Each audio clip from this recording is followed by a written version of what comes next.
Hello everyone, welcome to What If Deku Learned Breathing Techniques and Becomes Demon Slayer Part 5. Before we start, please go support Tichy67 for writing that awesome fanfic. Now let's begin. Under breathing. Notable users. Jigoro Kuwajima dead, Kagaku dead, Zenitsu Agatsuma dead, Hikaru Agatsuma and Denki Kaminari. Created in the Sengoku era after a hashira's failed attempt at learning sun breathing. Obviously derived from sun breathing and is one of the original 6 techniques derived from sun breathing. Thunder breathing relies on fast and quick movements, and most forms aim for a quick kill. So as expected, thunder breathers focus on leg strength a lot. The blade of a thunder user is yellow, however there has only been 2 cases of the sword developing a lightning streak on the blade, which shows a high affinity to the technique.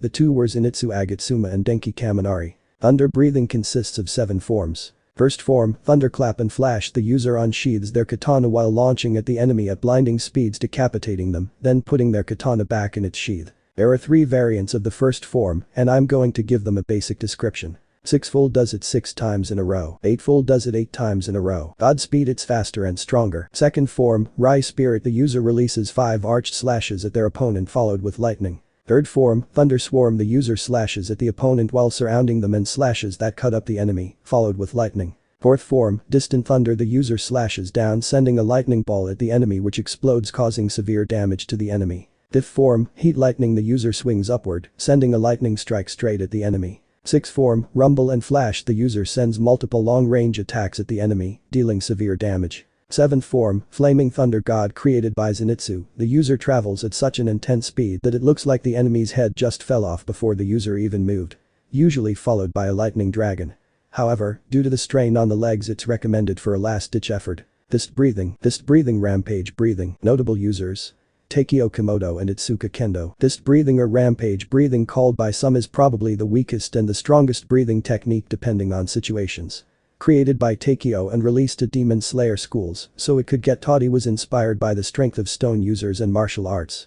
Derived from stone breathing, fist breathing requires immense strength, durability and every other method to survive. It is a very dangerous technique due to required closeness in order for it to be effective. Fist breathing uses 2 gauntlets on each hand that are made of Nicron metal that turns gold with fist users. They have 2 modes, crush and slash. With a flick of hand it can be changed between the 2. Crush releases metal spikes on the knuckles, enabling easier bruiser tactics, while slash releases a long blade from the top the forearm that is meant slicing. Fist breathing consists of 12 forms. First form, Crush, Clap of Pain. The user brings both gauntlets to the side of the target's head, crushing it completely for weaker demons or severely damaging it. Second form, Crush, Devastating Hook. The user throws a right or left hook at the target's head, either destroying it or damaging it. However, if it's dodged, the user can punish by destroying a limb with the other hand. Third form, Crush, Wear Down. The user throws a barrage of punches at the target at all portions of their body. Usually just breaks bones, or if they are weaker demons it could just straight up kill them. Fourth form, Crush, Overhead Crusher. The user either throws a overhead punch with either hand at the head, or they can clasp both hands together and bring it down on the target's head. Fifth form, Crush, Unwavering. The user enters a passive state. The more damage they take or block makes their next attack stronger. Stay active until they change modes or lose focus.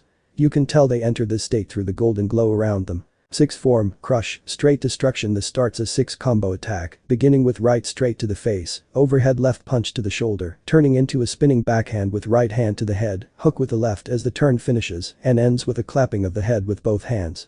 Recommended to be in the passive state. Seventh form, Slash, Scissor Cut. The user goes into X guard and then slash outwards at the opponent's neck. Eighth form, Slash, Ocular Stab. The user stabs the enemy in the eye just to piss them off. Ninth form, Slash, Achilles Killer. The user either slides by or under the opponent and cut the both or one of the Achilles tendons to incapacitate them for a little. 10th form, Slash, Kick. When the user is in a bind they improvise and kick the enemy, usually a low blow. 11th form, Slash, Tireless. The user activates a new passive.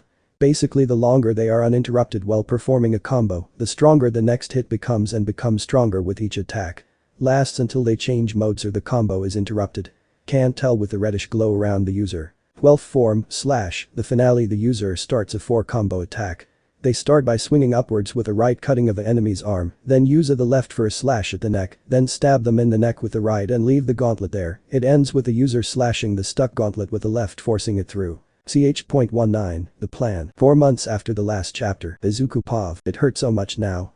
I can barely walk without my muscles feeling like they want to explode. My arms can barely lift a jug of milk. The fits are everyday now, at least once a day. Plus blood starts to come out with the coughs, making it harder to hide. When I turn on the mark though, the pain goes away and my strength returns tenfold. I know though that it'll just kill me faster, but the pain stops. Eri never leaves my side now, and Momo thinks it's cute but wishes she helped her with her sister more. Oh yeah, it's a girl, she is the most beautiful thing in the world.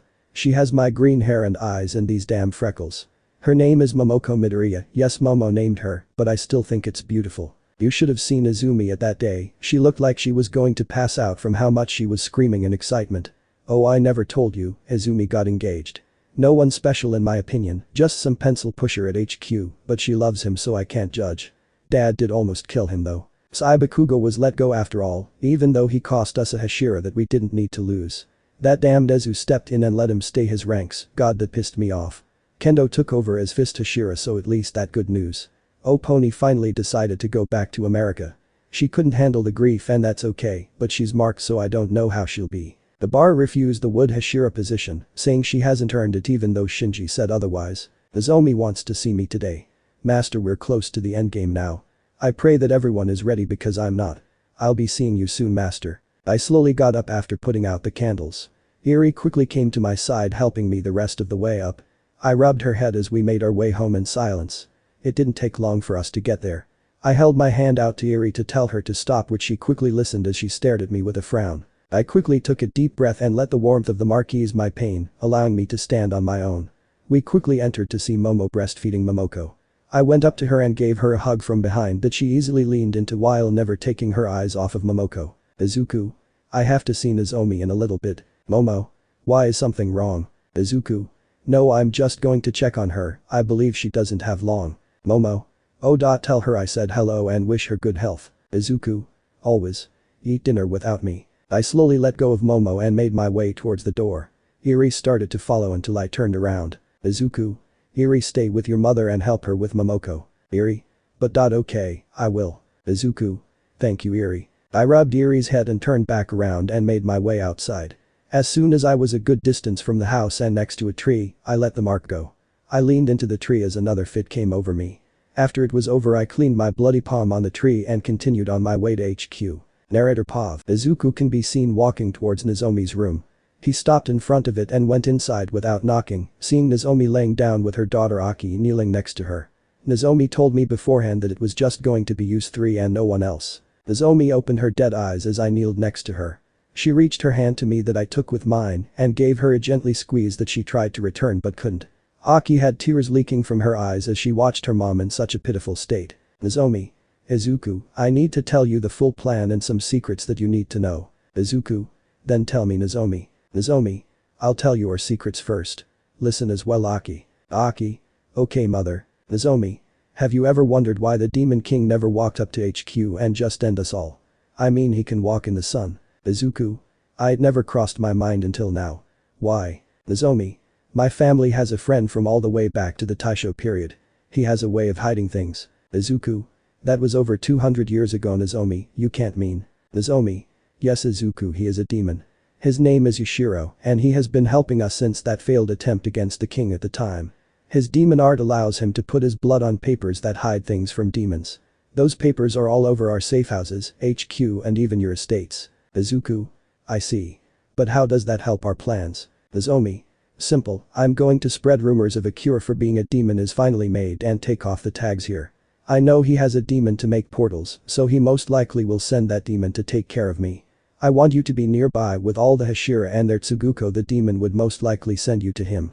That's where everything ends up on your shoulders. Izuku.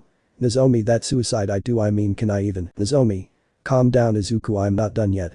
I'm going to tell you everything about the Demon King and how you will beat him. I know it's suicide, but it needs to be done. Izuku. Nozomi. Now listen closely. Izuku can be seen with a frown on his face as he left for home. In 8 months the final battle will take place and it will either doom the world or end this madness once and for all. Izuku coughed lightly as slowly made his way home. Izuku walked in seeing Momo asleep on the couch with Eri with them obviously waiting for him. Izuku smiled sadly as he laid down with them and went to bed. You can't beat him the normal way. Ch.20 Stick to the plan. 24. 8 months after last chapter. Narrator Pav. Around midnight, the geared up Izuku can be seen about to leave with a grim look on his face. However, before he could walk out the lights turned on making Izuku look back, a very pregnant Momo can be seen with an annoyed look. Izuku sighed at his predicament as Eri soon walked downstairs with a sleeping Momoko. Momo. And where hell do you think you're going at this hour? Izuku. Momo. Answer me Izuku, you've been distancing yourself lately and it's starting to worry me. Now where are you going? Izuku. I'm sorry Momo but this goodbye. This caused Momo to double take at what Izuku said, making her walk up to Izuku and stare up at him with tears in her eyes. Momo. Are you leaving me? But I thought we. Izuku quickly brought Momo into a hug as tears fell down his face. Izuku. Not by choice Momo. We're ending this all today. Momo. You mean? Izuku. Yes Momo. I'm fighting him. Izuku let Momo go as he kissed her forehead and walked to Eri and Momoko, giving them a hug a kiss before walking back to the door. Momo grabbed his Haori, stopping him from leaving as frustrated tears leaked from her eyes. Momo. How long have you known? Izuku. 8 months. Momo. Stay and forget about it. We have children and they need a father. Someone else can kill that bastard. Izuku. Goodbye Momo, I love you. Momo. If you walk out that door we're done, don't ever show your face again. Momo shouted as she turned around and went back to the.her room. Izuku turned to Eri. Izuku. Don't leave the house tonight. Eri, watch over them for me. Izuku didn't turn back as he walked out of the house to go to the meeting location. However, he stopped by a tree to lean against as he collapsed crying his eyes out. He slowly got up with a few stray tears continue to fall. I'm sorry, but it's better for you to hate me than mourn for me. Izuku soon a large group of slayers talking with each other, mostly out of confusion on why they were there. As he got closer you could see the remaining hashira with their tsugukos being the main occupants of the groups. Class 1A was also there, but their roles was backup, but they were really only there because Nezu wouldn't shut up. The group saw Izuku walking up but could tell something was up. They could feel the tension off of him as he leaned against a tree before falling into a sitting position as he put his head down. Izumi soon came and sat down next to him. She didn't say anything as Izuku continued to look down without acknowledging her. Izumi. You okay? Izuku. No. Izumi. It's about Momo isn't it? Izuku. Yes. Izumi.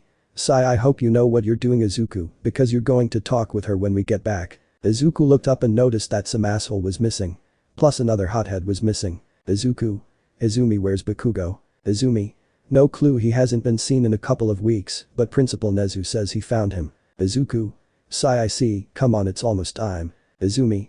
Time for what? Izuku didn't respond as he got up and walked to the center of the group and stared at HQ with a sad but expecting look. Shoka looked around in a confusion until she walked up to her father with a confused look.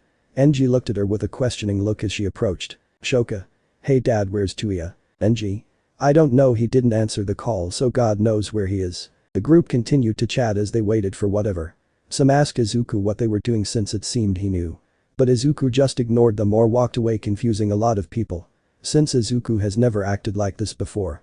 He looked defeated. Soon the group was broken out of their thoughts by a loud explosion that rocked the earth, making most of them stumble. They turned to the explosion and could only gasp or stare in shock at the inferno that was once the HQ and the master's residence. They all ran to the HQ in panic in hopes they could save their master. All but one. Izuku didn't budge as he watched the inferno, instead he looked into the sky with a frown. A tear escaped his eyes as he closed them. Izuku muttered a prayer before he took off after the others. Izuku's face quickly turned determined as he neared the rear of the group. I promise Nozomi, Daisuke. Your sacrifices will not be vain. Flashback 10 minutes ago. Nozomi can be seen laying on her bed with Daisuke and Yashiro kneeling both sides of her. Yashiro soon nodded to Daisuke as he made a hand symbol that disabled all the cloaking tags that Yashiro put on the building. Yashiro. It's been a pleasure Nozomi. Nozomi. Likewise Yashiro-san. Daisuke. I love you mom. Nozomi. I love you too, Daisuke. Nozomi put her hand on Daisuke's head, giving it a light ruffle as he silently cried.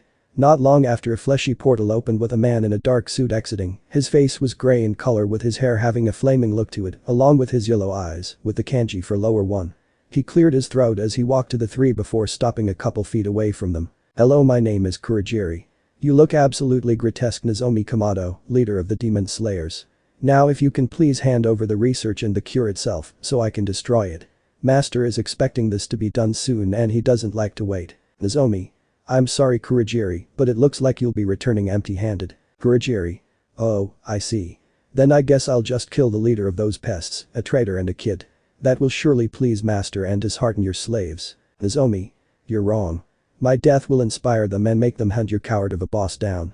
Now tell your master to go book himself. Asuke then pressed a button under Nozomi's pillow, igniting the explosives. Back to the present, Kurogiri can be seen tossing a piece of debris off of him as his skin grew back from the explosion.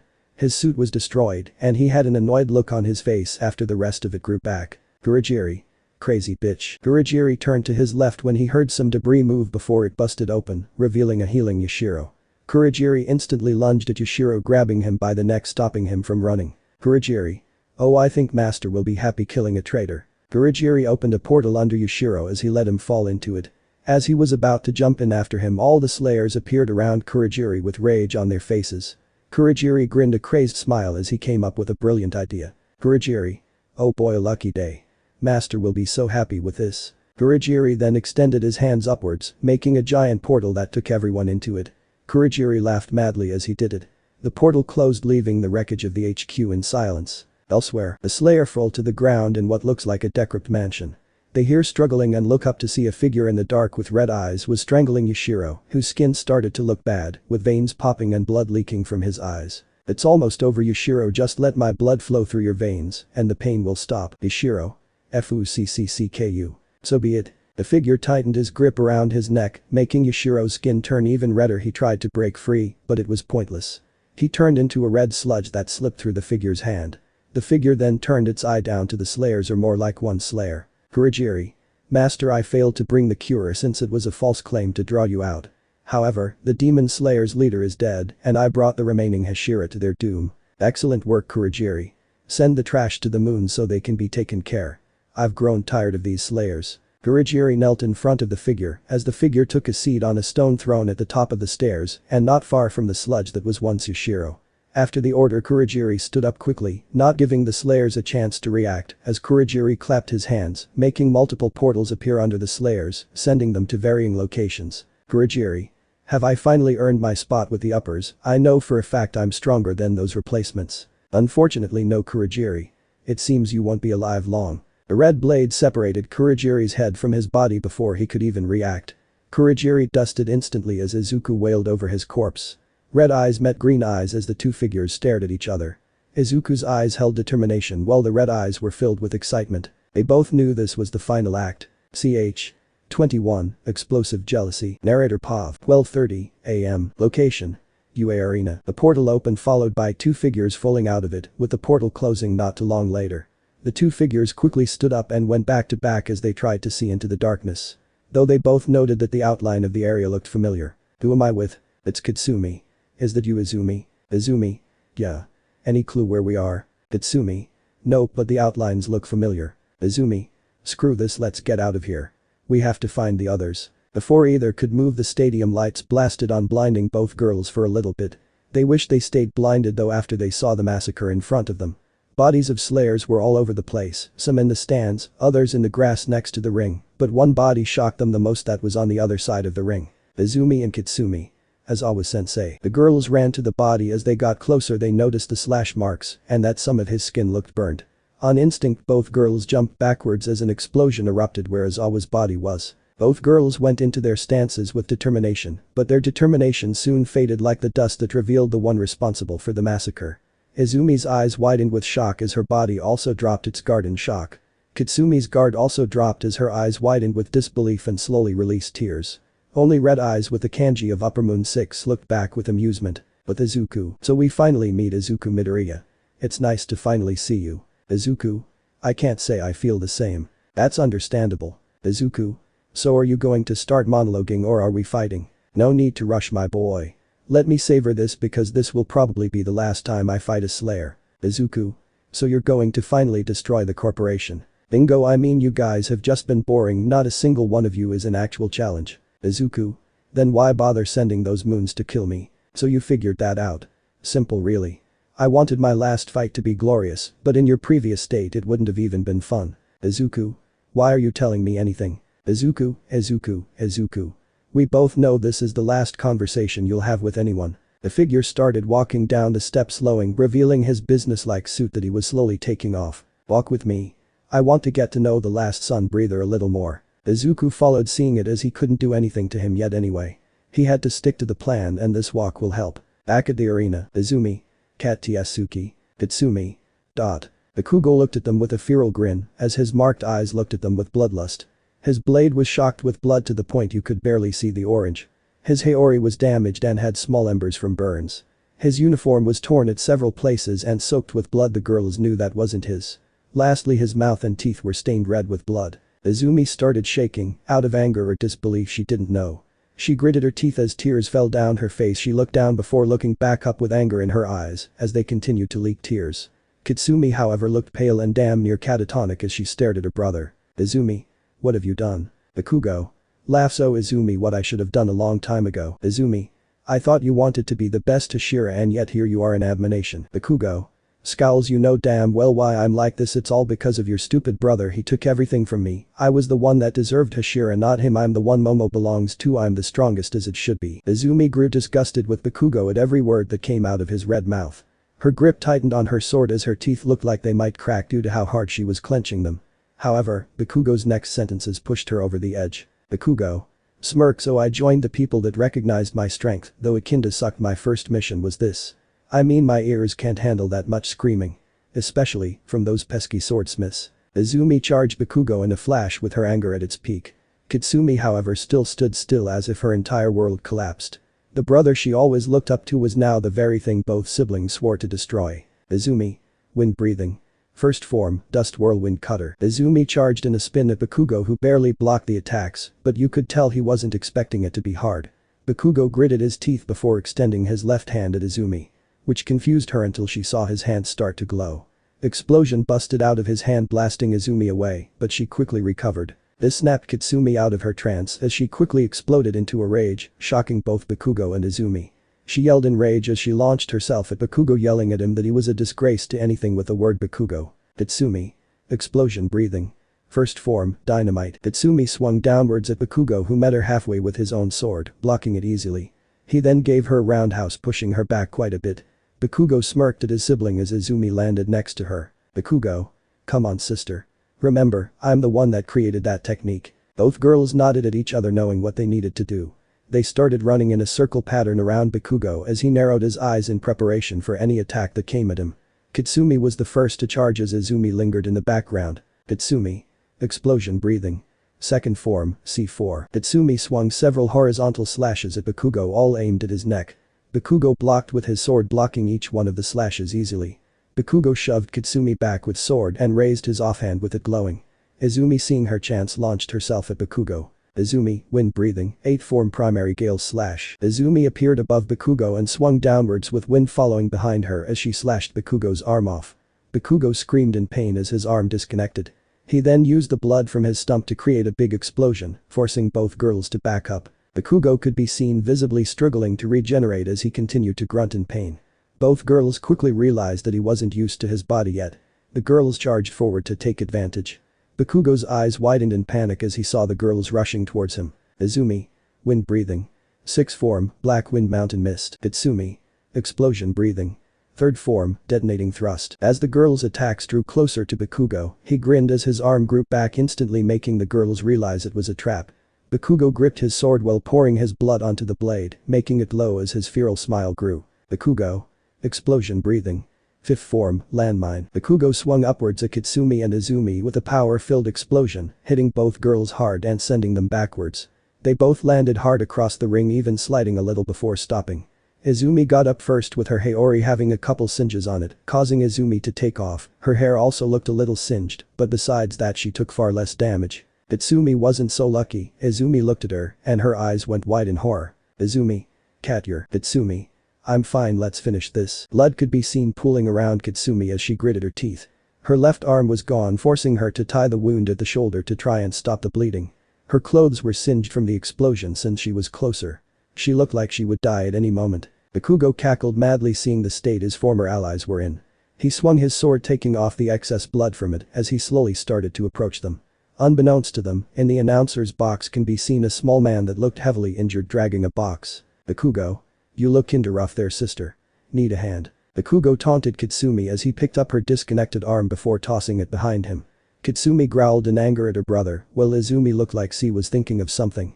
She noticed a glint not far away before smirking. Bakugo. Well, what can I expect, you were always weaker than me. And my dear Izumi, how does it feel to be finally below me? Izumi. You may be stronger now, Katsuki, but is this really your strength? Bakugo stopped in his tracks as his face turned into a scowl. Bakugo. What did you say? Izumi. What I'm saying, Katsuki, is that you needed something to even get a couple inches closer to Izuku. But face it, Katsuki, you still have a whole goddamn mile, and you became someone's bitch for 2 inches. Haha. Bakugo. You bitch. Bakugo lunged at Izumi with an enraged face, raising his sword above his head with both arms. He didn't realize though he gave the small man a perfect shot. Nezu can be seen holding a very big rifle aimed right at Bakugo. Nezu, however, can be seen prone in a pool of blood as he steadied the gun. Nezu. Go to hell. Nezu pulled the trigger, firing a bullet made of Nicron metal. The bullet tore through Bakugo's arm, detaching both of them. Bakugo screamed in pain as his arms fell to the ground. Izumi lunged at Bakugo with her sword to her side, ready to end his life. Izumi. Wind breathing. Third from Clean Storm Wind Tree. Izumi slashed Bakugo's head off, making him scream in more pain as it bounced on the ground. His body didn't even fall to the ground until it was already half dusted. Bakugo screamed at the two girls, but they ignored his last words as Izumi treated Katsumi's wounds. The sun slowly raised past the top of the stadium, illuminating the arena. Itsumi slowly started crying at the lose of her brother as Izumi slowly hugged her. Nezu can be seen motionless next to his sniper as his soul left not long after the bullet. The girls heard flapping overhead and could see a crow circling them. Then it talked. Caw-caw. Izuku Midoriya has begun his battle with the Demon King Caw-caw. Ch.22, Fiery Betrayal. 12:30 a.m. Location. Abandoned subway. Narrator Pav. 3 figures fell out of a portal with it quickly closing. They quickly stood up and looked around and instantly recognized the subway. Since this was the place their father earned his Hashira title. The 3 quickly identified each other before turning down the tunnel when they heard footsteps. Enji, Shoka, and Shoto Todoroki stared down the tunnel as it slowly illuminated with a blue glow. When the glow finally arrived at the end of the tunnel, the 3 stared in disbelief at what they were seeing. His white hair had some patches of black in it, making it look like soot. His haori was all but burned away by the blue flames on his body. His sword was out covered in blue flames. However, his teal-marked eyes stared at them with malice, causing them to double-take at the number 5. All. Tuya. Dabi. It's Dabi now. Master wants you dead, father, so it will happen. Shoka. Why Tuya? Dabi. It's Dabi, you should blame the old man. He should have just retired and I wouldn't be here. Enji. Is that why you're doing this, Tuya? For a stupid title. Dabi. It's Dabi. Dabi. Flame breathing. First form, unknowing fire. Dabi rushed at high speeds towards Shoka to kill her, but Enji blocked the strike, causing Dabi to growl in annoyance. Enji countered with the overhead, causing Dabi to block. This initiated a clash between the two, with Enji slightly winning. Frustrating Dabi even more, causing the flames on him to slightly flare up. Shoto and Shoka watched with shock still on their faces, but Shoto was the first to narrow his eyes. Shoto. Come on Shoka, we have to help. Shoka. Right. Dabi flared his fire, forcing Enji to retreat. Dabi then extended his left hand to Shoto and released a jet of blue fire at him. Shoto. Flame breathing. Fourth form, blooming flame undulation. Shoto blocked the fire, causing Dabi to groan in annoyance, not noticing Shoka falling down onto him. As she had her sword above her head ready to strike down. Shoka. Ice breathing. Second form, icicle crash. Dabi instinctively raised his sword just in time to block Shoka's attack. Before Dabi could take advantage of the vulnerable Shoka, Enji shoulder tackles Dabi back, but it forced Enji to take off his haori since it caught on fire. The 3 slayers stood shoulder to shoulder as they narrowed their eyes at their former family member. The 2 sides quickly clashed again. 1:30 a.m. Location. Unknown. With Izuku, the 2 foes walked the halls as the king had long abandoned his suit and tie in the hall. There hasn't been much talking between the 2 besides the king asking Izuku simply conversation starters, but Izuku either didn't answer or gave one-word responses. The pair stopped in front of a wooden carved door that the king just kicked open, breaking it completely. Izuku sweat dropped at the action, but knew the king didn't care. The king strolled into the room shortly, followed by Izuku. It looked to be a master bedroom with a king-size bed with a red pattern Izuku didn't recognize. There was 2 dressers and mirrors, which Izuku concluded that he shared the room with someone. The king went to the far wall opposite of the bed, he then punched into the wall, shattering it completely. There was an old chest that looked like it hadn't been opened in a long time. The king dragged it out and opened it, revealing something that made Izuku's blood boil. King. Ah, good times. Izuku. You dare. The king picked up the garment so he could change into them, while Izuku glared at the king as he turned into a screen to change. Izuku knew he didn't have to worry about the king running, since it looked like he wanted to fight him. However, Izuku was having a hard time to remain calm and stick to the plan. especially after the king stepped out with his new clothes, but Izuku just glared at him harder as his eyes rested upon the sword on the king's hip. Back to the fight. Shoka and Shoto can be seen panting with several burns and slashes all over them as Enji stood in front protective in a similar state. Dabi looked unamused and unharmed as he glared at the three. Enji gripped his sword tight as he glared at his own son, finally deciding he was too far gone. Dabi. Is that really all? Enji. Flame breathing. 6 form, flash fire. Enji traveled in an instant, hitting 2 parallel monk cuts on Dabi, slightly surprising him. However, Dabi started laughing manically as the wounds instantly healed with him completely ignoring the pain. Dabi raised his sword ready to kill Enji. Dabi. Flame breathing. 3rd form, blazing universe. Enji barely dodged the blade with it only nicking his uniform, but it was enough for the blue flames to travel to it, causing it to light ablaze. Enji quickly jumped back to try and put it out, while the twins pushed Dabi to buy their dad time. Dabi grinned as they approached him. Shoto. Flame breathing. 5th form, flame tiger. Shoto hit multiple slashes at Dabi, while a tiger appeared behind him. But Dabi just laughed at Shoto as the wounds would heal as soon as they appeared. Shoto got nervous and a little scared. He tried to step back, but that's what doomed him. Shoto slipped on a rock exposing his abdomen. Dabi's grin turned feral as he brought the sword across Shoto's stomach, slicing it open. As Shoto fell to the ground slowly bleeding out, Shoka screamed and hit Dabi across the face, slicing it open, but it quickly healed. Dabi then raised his sword across his shoulder as Shoka backed up. Dabi. Flame breathing. 1st form, unknowing fire. Before Shoka could even react, she was on the floor with one less leg. She soon started screaming in pain as she held her stump. Dabi soon raised his sword over Shoka's head, ready to kill her as well. Dabi was then launched into a wall as Enji appeared in front of Shoka with a very angry look. Dabi looked down and noticed his sword was gone and saw Enji slamming it into the ground. Enji. This ends now. Dabi. You think I need that to kill you? Dream on, old man. Enji. Flame breathing. 10th form, inferno. Dabi.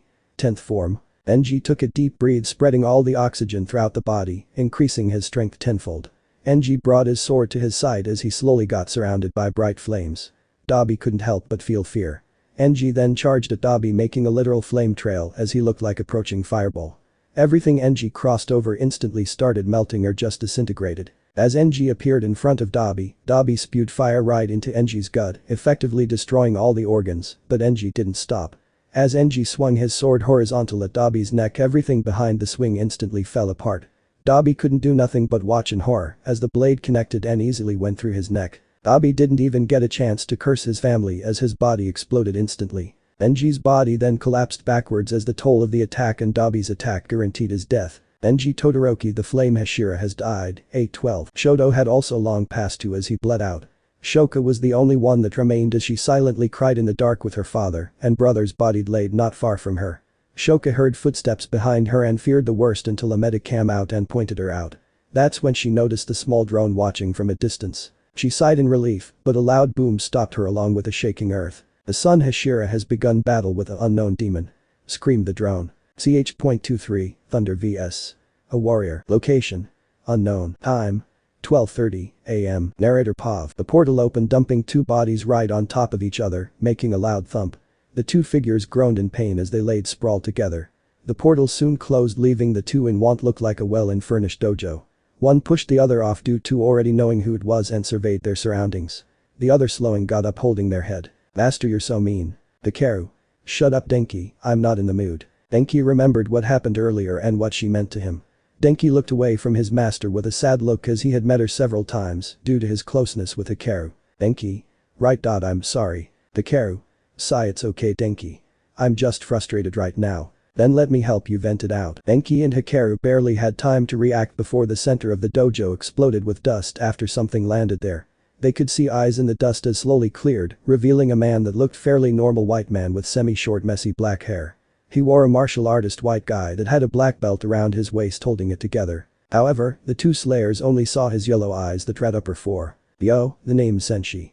The old bastard wants you dead so you don't interrupt his playtime. Let's have a good fight. Senshi nodded at them with a sad smile as he entered a ready stance. The 2 slayers, surprised by the humanity the demon showed, nodded their heads in return as they also entered a stance. Senshi's face slowly turned sad as he pulled 2 daggers out that the slayers instantly recognize as Nikrin, but they have never seen such a bright silver on one though. Senshi then put the blades in an underhand grip in front of him, as if he was doing a prayer before raising and slamming his foot down. Senshi. Ocular field. The orange circle appeared around the dojo, as well as an orange tint around Senshi's blades. However, the orange glow slowly dissipated as if it never happened. Denki and Hikaru narrowed their eyes, scanning their surroundings, but noticed no noticeable changes. Senshi didn't give them any more time to think as he became a blur, striking at the two who barely blocked the hits. Senshi focused on Hikaru as they continued to clash, with neither one making any real hits. Senshi would go for a stab, but Hikaru parried and went for a slash, but got blocked with the offhand. Denki saw his chance to strike, so he ready to form. Denki. Thunder breathing.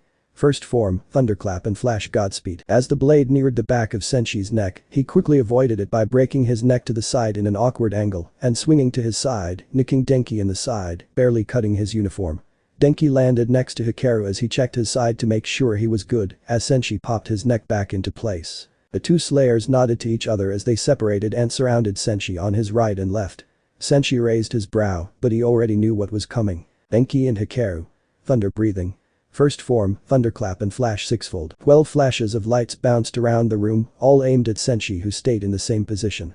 However, Senshi looked like a blur as he moved his whole upper body so fast it looked like a blur even to the thunder users. As the last flashes came towards him at the same time to his front and back, Senshi jumped in the air and did a spinning double kick, sending both slayers into opposite walls. Denki got up first, but had a small gash on his forehead that was slowly leaking into his left eye. Denki didn't have time to worry about that as Senshi appeared in front of him. Denki had no choice to go on the defensive, as the demon easily pushed the young slayer on his back heels. The demon then stabbed his dagger into the wall that Denki had backed up into, scaring the shit out of the slayer. Senshi left it there as he grabbed Denki by the collar with a dagger-less hand and threw him to the opposite wall. Instead of crashing into it, Denki sunk in like a trampoline and got launched toward Senshi. Senshi did a bone-cracking roundhouse to Denki that sent him into the floor, knocking him out instantly. Senshi twirled the lone dagger in his left hand before raising it to end Denki's life. Hikaru. Thunder breathing. Fourth form, distant thunder. Senshi easily jumped back as a lightning bolt almost hit him. Senshi looked with a blank face at Hikaru, who was holding his ribs after releasing the attack. Senshi twirled the dagger before putting it in front of him, along with his unarmed hand under it guarding his abdomen. Senshi. Enhancement field. Senshi stomped his foot on the ground, creating a green circle around the dojo that also quickly dissipated. Hikaru went into a guard since he didn't know what this art could do. Senshi disappeared in a blur and reappeared behind Hikaru, but in a swinging motion. 5 cuts appeared instantly on Hikaru, 3 on his chest and 2 on his back in X shape. Before Hikaru could fall, Senshi kicked him in the back, sending him towards the fall that bounced him back into a clothesline from Senshi. Denki groaned as he got up, but he quickly shook his head and stood up with a glare at Senshi. Senshi was surprised he was even up, but his eyes drifted to Denki's left cheek, where a yellow mark that looked like a lightning bolt. Denki readied a stance as Senshi twirled his dagger in preparation for Denki. Denki. Thunder breathing. First form, thunderclap and flash Godspeed. This time Denki was able to nick Senshi's neck, surprising him. Senshi swung upwards at Denki, slicing off 3 of Denki's fingers. Denki grunted in pain but struck down at Senshi, ignoring the pain. They continued their clash, not noticing Hikaru getting up with grunts of pain and the same yellow mark as Denki, but on his right cheek. Hikaru. Thunder breathing.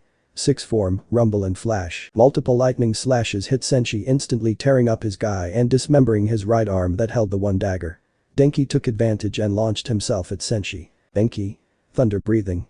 Third form, thunder swarm. Denki appeared in front of Senshi surrounded by lightning that was burning the moon, destroying his outfit completely. Senshi's eyes narrowed as he stomped his foot on the ground, causing pieces of it to shoot up like spikes, slightly grazing Denki. Senshi. Defense field. A blue circle appeared around the dojo, but instead of dissipating it rushed back into Senshi. As the blade was about to cut his neck, it bounced away as a blue shield blocked it. Shocking Denki as he got launched back but corrected himself midair so he didn't hit anything. Senshi healed and went into an unarmed guard as the blue aura around him faded away. The 3 fighters started taking a little breather as Senshi was visibly sweating. While Denki and Hikaru looked worse for wear. Senshi let out a low chuckle as he looked at them with a proud smile. The 2 slayers were confused and soon glared at the demon. Denki? What you laughing at? Senshi? Don't worry, it's not at you too. I just feel a little hopeful. Hikaru? About what? Killing us. Senshi? No, that someone will finally kill me. The 2 slayers instantly felt like they got punched in the face from that news. Denki? But you chose to become a demon. Why do you want to die? Senshi? That's where you're wrong, young one. I was forced. Hikaru? Then how did you become a demon? Flashback. I used to run this dojo long ago as a real training place for martial artists. But Slayer demand increased so my business decreased. However, I never lost hope since my wife didn't lose hope in me. She kept me going even when I wanted to stop. She was beautiful with her long auburn hair and bright green eyes, she was my everything. She was a Slayer just like you too, but she was unique in her choice of weapons. 2 small daggers that had a unique color. Her peers ridiculed her for her choice, but she still advanced extremely fast up the rankings, all the way to hashira. She always came home with a big ole smile with her auburn hair messy or clean flowing behind her, she looked like an angel to me, even with a cutter too. Then one day instead of me opening the door to her, instead stood a man holding her 2 daggers wrapped in her haori. All he said was sorry and walked away as I held those 2 daggers and collapsed into my depression. I was the only one that went to her funeral and I didn't leave until the next day. After the grief all there was after was rage and a thirst for vengeance. I learned it was the upper 6 of the time that killed my wife. So, I searched and eventually found them.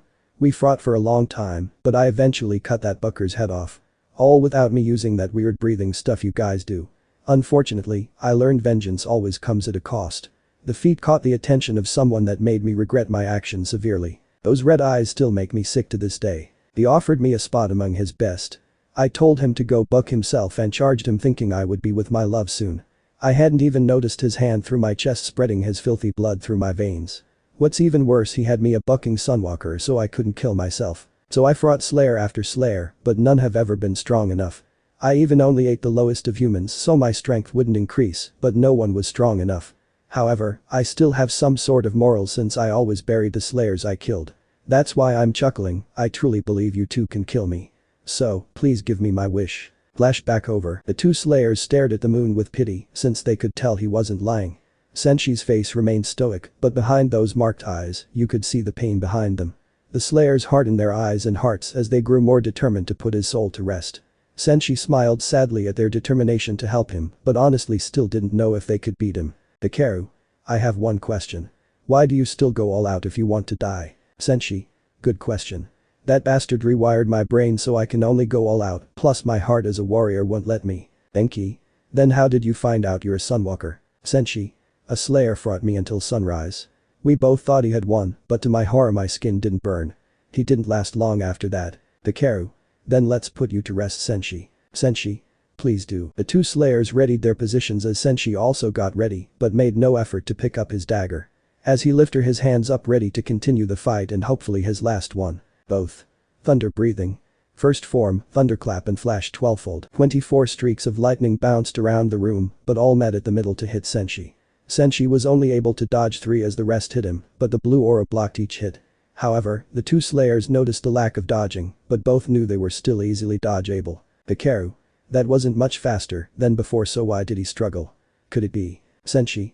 Fiery Warzone. Senshi punched the ground as a red circle appeared. As it dissipated, fire started to erupt from the ground, forcing the 2 Slayers to dodge continuously. Denki jumped on the wall as he readied another stance. Denki. Thunder breathing. 5th form, heat lightning. Denki swung upwards sending a lightning attack at Senshi. He was able to dodge in time, forcing his shield to block for him again, but cracks can be seen starting to form. That's what clued in Hikaru on how Senshi's arts work. Hikaru jumped at Denki, moving him out of the way as Senshi tossed his dagger at Denki looking to kill him. However, the dagger cut the side of Hikaru's right eye, making it useless. They both landed next to each other in a bloody state, but still kicking. Hikaru then turned Denki and made the sign for 7. Denki looked shocked, but then nodded his head as he got back up. Senshi also looked exhausted but more mentally than physically.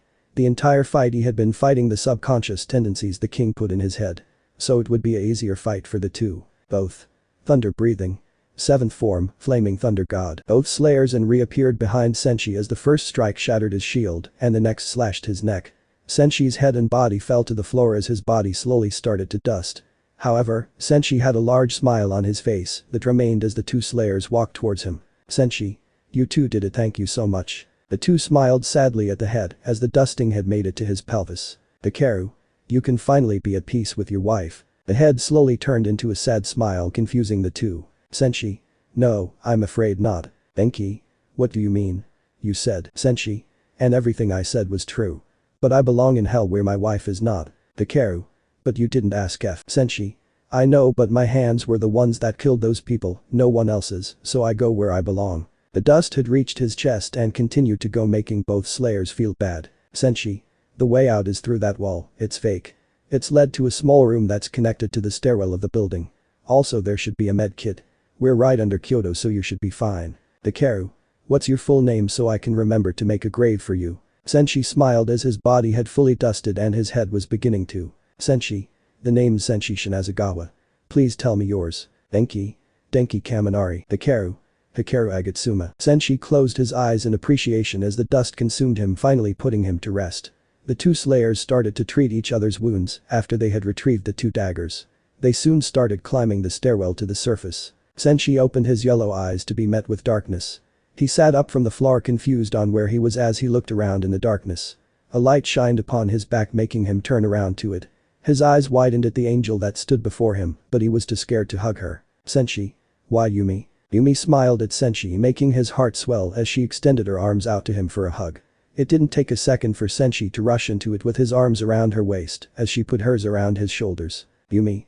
I missed you, love. A red hue glowed on Senshi's back, making him break the hug, but kept an arm around her as he turned to a sea of flames. Senshi sighed as he stared at the flames. He turned back and gave Yumi a kiss. He then turned around and started to walk to the flames, but couldn't move as he saw golden chains dragging him to the light. Senshi. But I don't dare. Yumi. Hush my love and embrace it. Yumi put her arms around his head, forcing him into a hug that he reluctantly returned. They hugged harder as the light slowly consumed them. Senshi can be seen with a happy smile as the light fully consumed the two. Everything turned white as happy laughter can be heard from a woman and man. With Izuku. 2:30 a.m. Izuku was following the Demon King again as they traveled to the room where they will start. Izuku was nervous, but he didn't smell fear, which shocked the king. Impressed, the king finally stopped in front of a door and opened it normally as he entered a library. Izuku raised his eyebrows as the man sat in a chair and pointed to the one across from him. Izuku sat as the king lit a candle, illuminating his face, showing the 3 marks and red eyes as he stared at Izuku. Izuku stared back, ready for whatever the king had planned. King. I assume you know my real name and how I came to be. Izuku. Yes. King. Good. Izuku. So what now? King.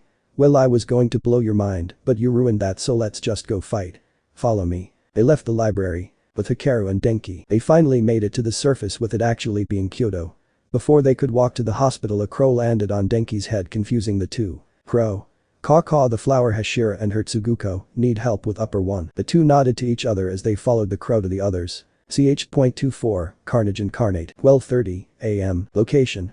Old warehouse. Narrator Pav. The portal opened, dropping 4 figures that landed gracefully as they made a protective circle as they scanned the many pillars around them for movement.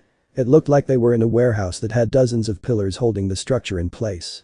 They also noticed a lack of exit, so they knew they had to beat whatever demon was here. Liko was the first one to fully stand as she helped Inko up from her crouch. Mizuki silently kept watch as Rei made a silent prayer for her husband and children. They didn't need to speak to know what to do since they have all worked together many times. Liko stared at the 3 women with her and knew this was planned. She just prayed that they would be able to escape or at least survive tonight. Why would the demon send almost all the women slayers here? Plus Izuku seemed to know that the explosion would happen. Liko. What did you do, Izuku? Tapping could be heard as the 4 quickly turned towards it and saw a white-haired man walking towards them. He wore a raggy cloak with evidence of no shirt, his red-marked eyes red upper 3. His face then turned into a lustful grin, making the women uncomfortable. Hello girls, the name's Jensui and any of you'll want to spend eternity with me. All the girls had a deadpan look as they stared at the demon. The girls all looked towards each other with, is this really a upper? Inko. I'm good and I'm married anyway. Rei. Same. Jensui appeared in front of Inko and punched her in the face, sending her straight into a pillar so hard it crumbled into pieces, falling on top of Inko. The 3 widened their eyes, turning towards the rubble Inko was in, and then turned towards Jensui ready to hit him. Rei then readied her sword. Rei. Ice breathing. 4th form, unwavering snowstorm. As the sword approached, it instantly got caught by the blade. Rei grew in shock as the edge of her blade started to decay, but she didn't get to think about it. As Jensui punched Rei in the stomach so hard she got lifted from her feet. He then gave her a roundhouse kick to the face, sending her flying away. Liko. Water breathing. 2nd form, water wheel. Mizuki. Shadow breathing. 4th form, dusk. The 2 pushed Jensui as he had turned to face them. Liko did a spinning overhead strike at Jensui, who dodged but still lost his arm. However, his arm grew back before his other even fell to the ground. Mizuki appeared behind Jensui, but he kicked behind him, sending her into Rei, who had just gotten back up. Liko. I might have to use it.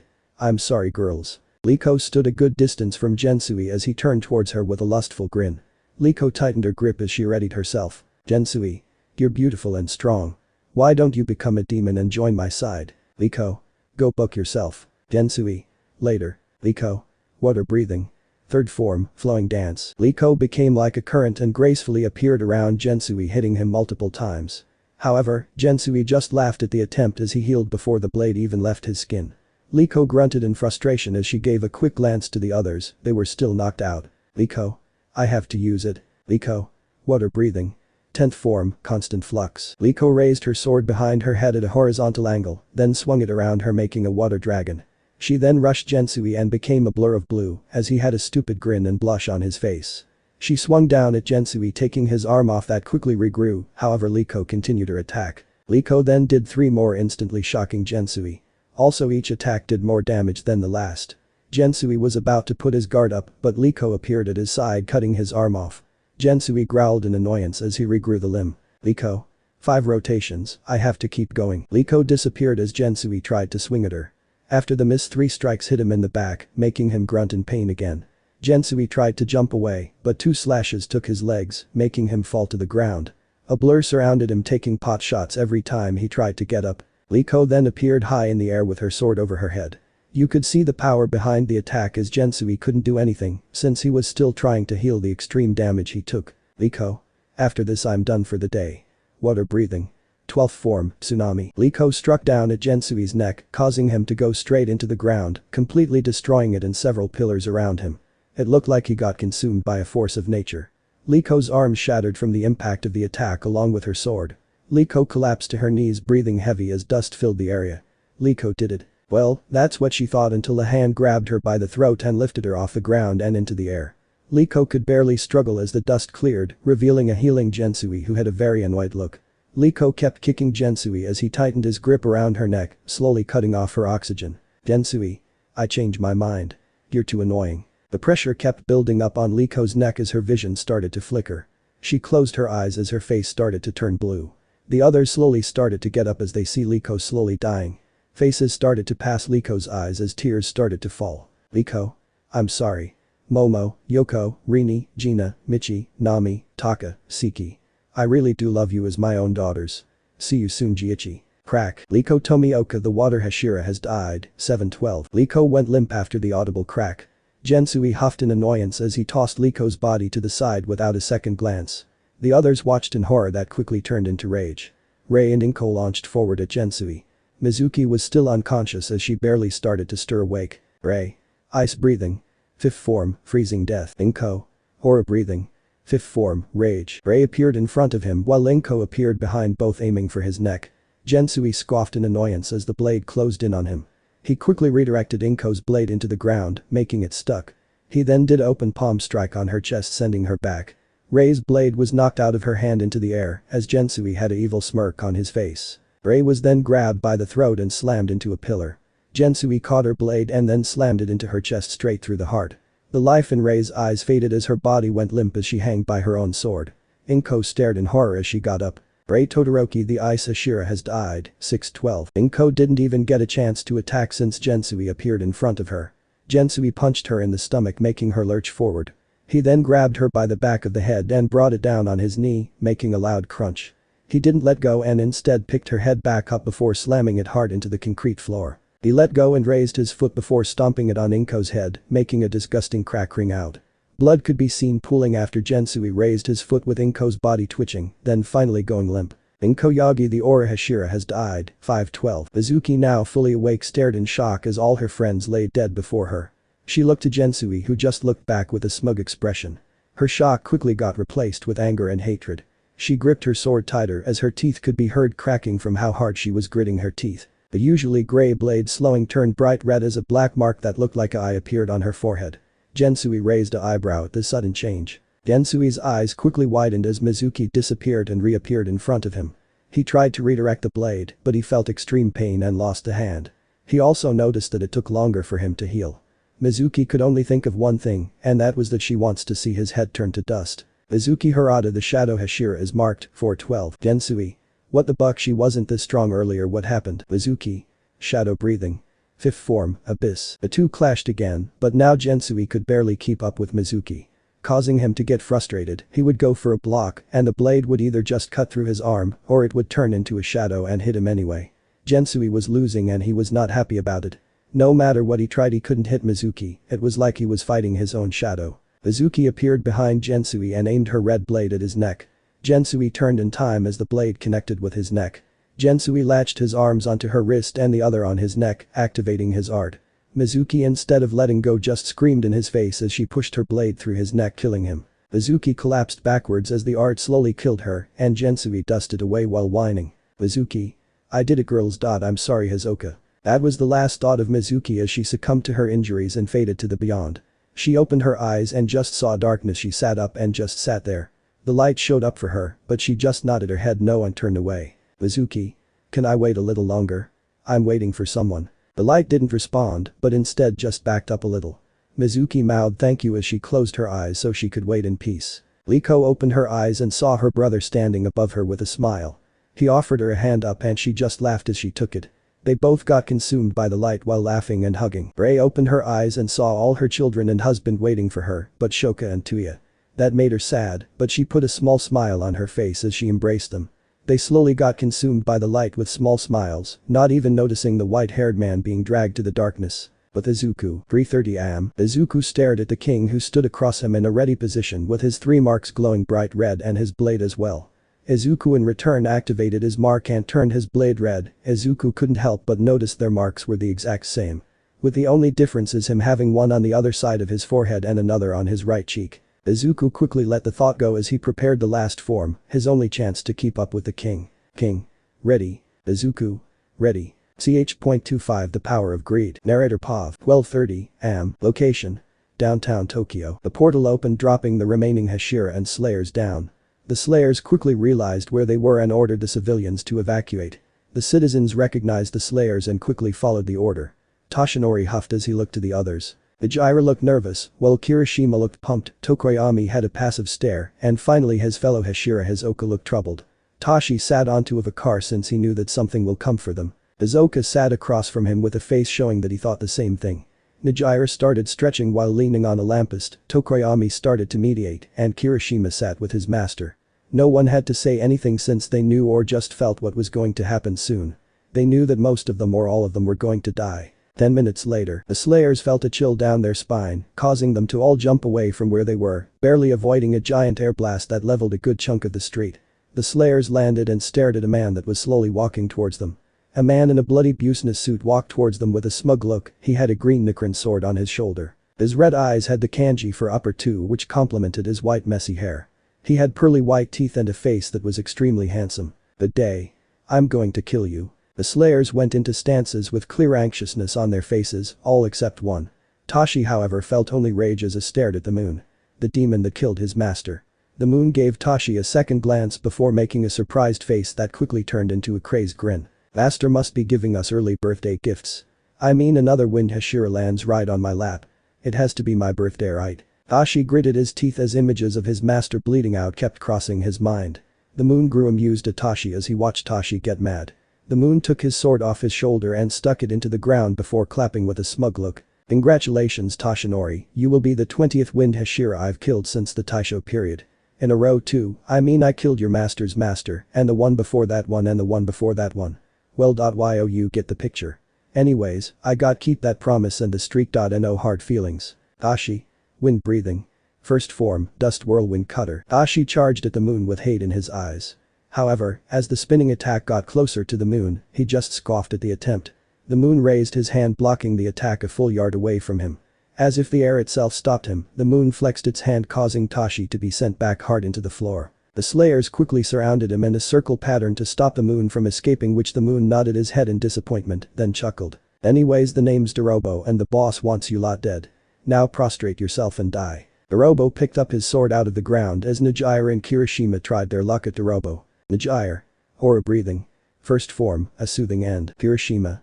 Stone breathing. Second form, upper smash. Kirishima's flail went flying back towards Kirishima before it even reached Dorobo. While Nijira's slash was easily avoided as Dorobo moved so fast he looked like a blur. He appeared behind Nijira and did a monk slash on her back, easily spilling her blood on the cement as she collapsed to the ground dropping her sword. Kirishima tried to help with a form to save Najire, but Dorobo stopped any hope of that. Dorobo raised his hand to Kirishima, hitting him with an air blast. Kirishima got blasted hard as he bounced on several cars, denting them until he went into the side of a van, completely caving in the side of it. That's when chaos ensued as the rest of the Slayers charged at the demon. But Izuku, 4:50 am, Izuku got up from the floor as he dodged another strike aimed at his chest. Izuku returned with an upward slash that the king parried and hit Izuku with a kick, sending him back a little, creating space. The two stared at each other, one with amusement and the other with determination. Even though the two have been fighting for over an hour, neither showed any fatigue or injury. They both readied their red blades as they prepared to clash once again. Izuku. I can barely keep up with him while using the Hinokami, and he's not even trying. No, I have to try harder. The king smiled as the wind blew through his burgundy hair. He took a quick glance around the room he had prepared. The walls were scorched with fire and slash marks, the floor was broken in several places, making it look like a mountain range, and ceiling had so many cracks, it would seem the fight would drag out to the surface. Yet neither of them had a scratch on them. King. Amazing. Finally someone to give me a true fight. King. You warmed up now? Izuku. Yes. King. Good, then let's truly fight now. Izuku. Let's fight. Tanjiro. Tanjiro's earring swayed as he went into a stance, his face covered with a sinister smile. Izuku stared back with a blank expression as he prepared a stance for his own form. Tanjiro. Hinokami Kagura. Waltz. Izuku. Sun breathing. Final form, Hinokami Kagura. The two sun breathers collided, making a giant explosion that looked like a mini sun, completely destroying the room and taking the fight to the surface. Back to the others, 6:30 am. The Slayers looked like shit as Dorobo stared at them with a bored look. Hisoka was missing an eye and had several slashes all over his body, with blood dripping off of him. Toshinori had a whole hand missing and was in a similar state as Hisoka.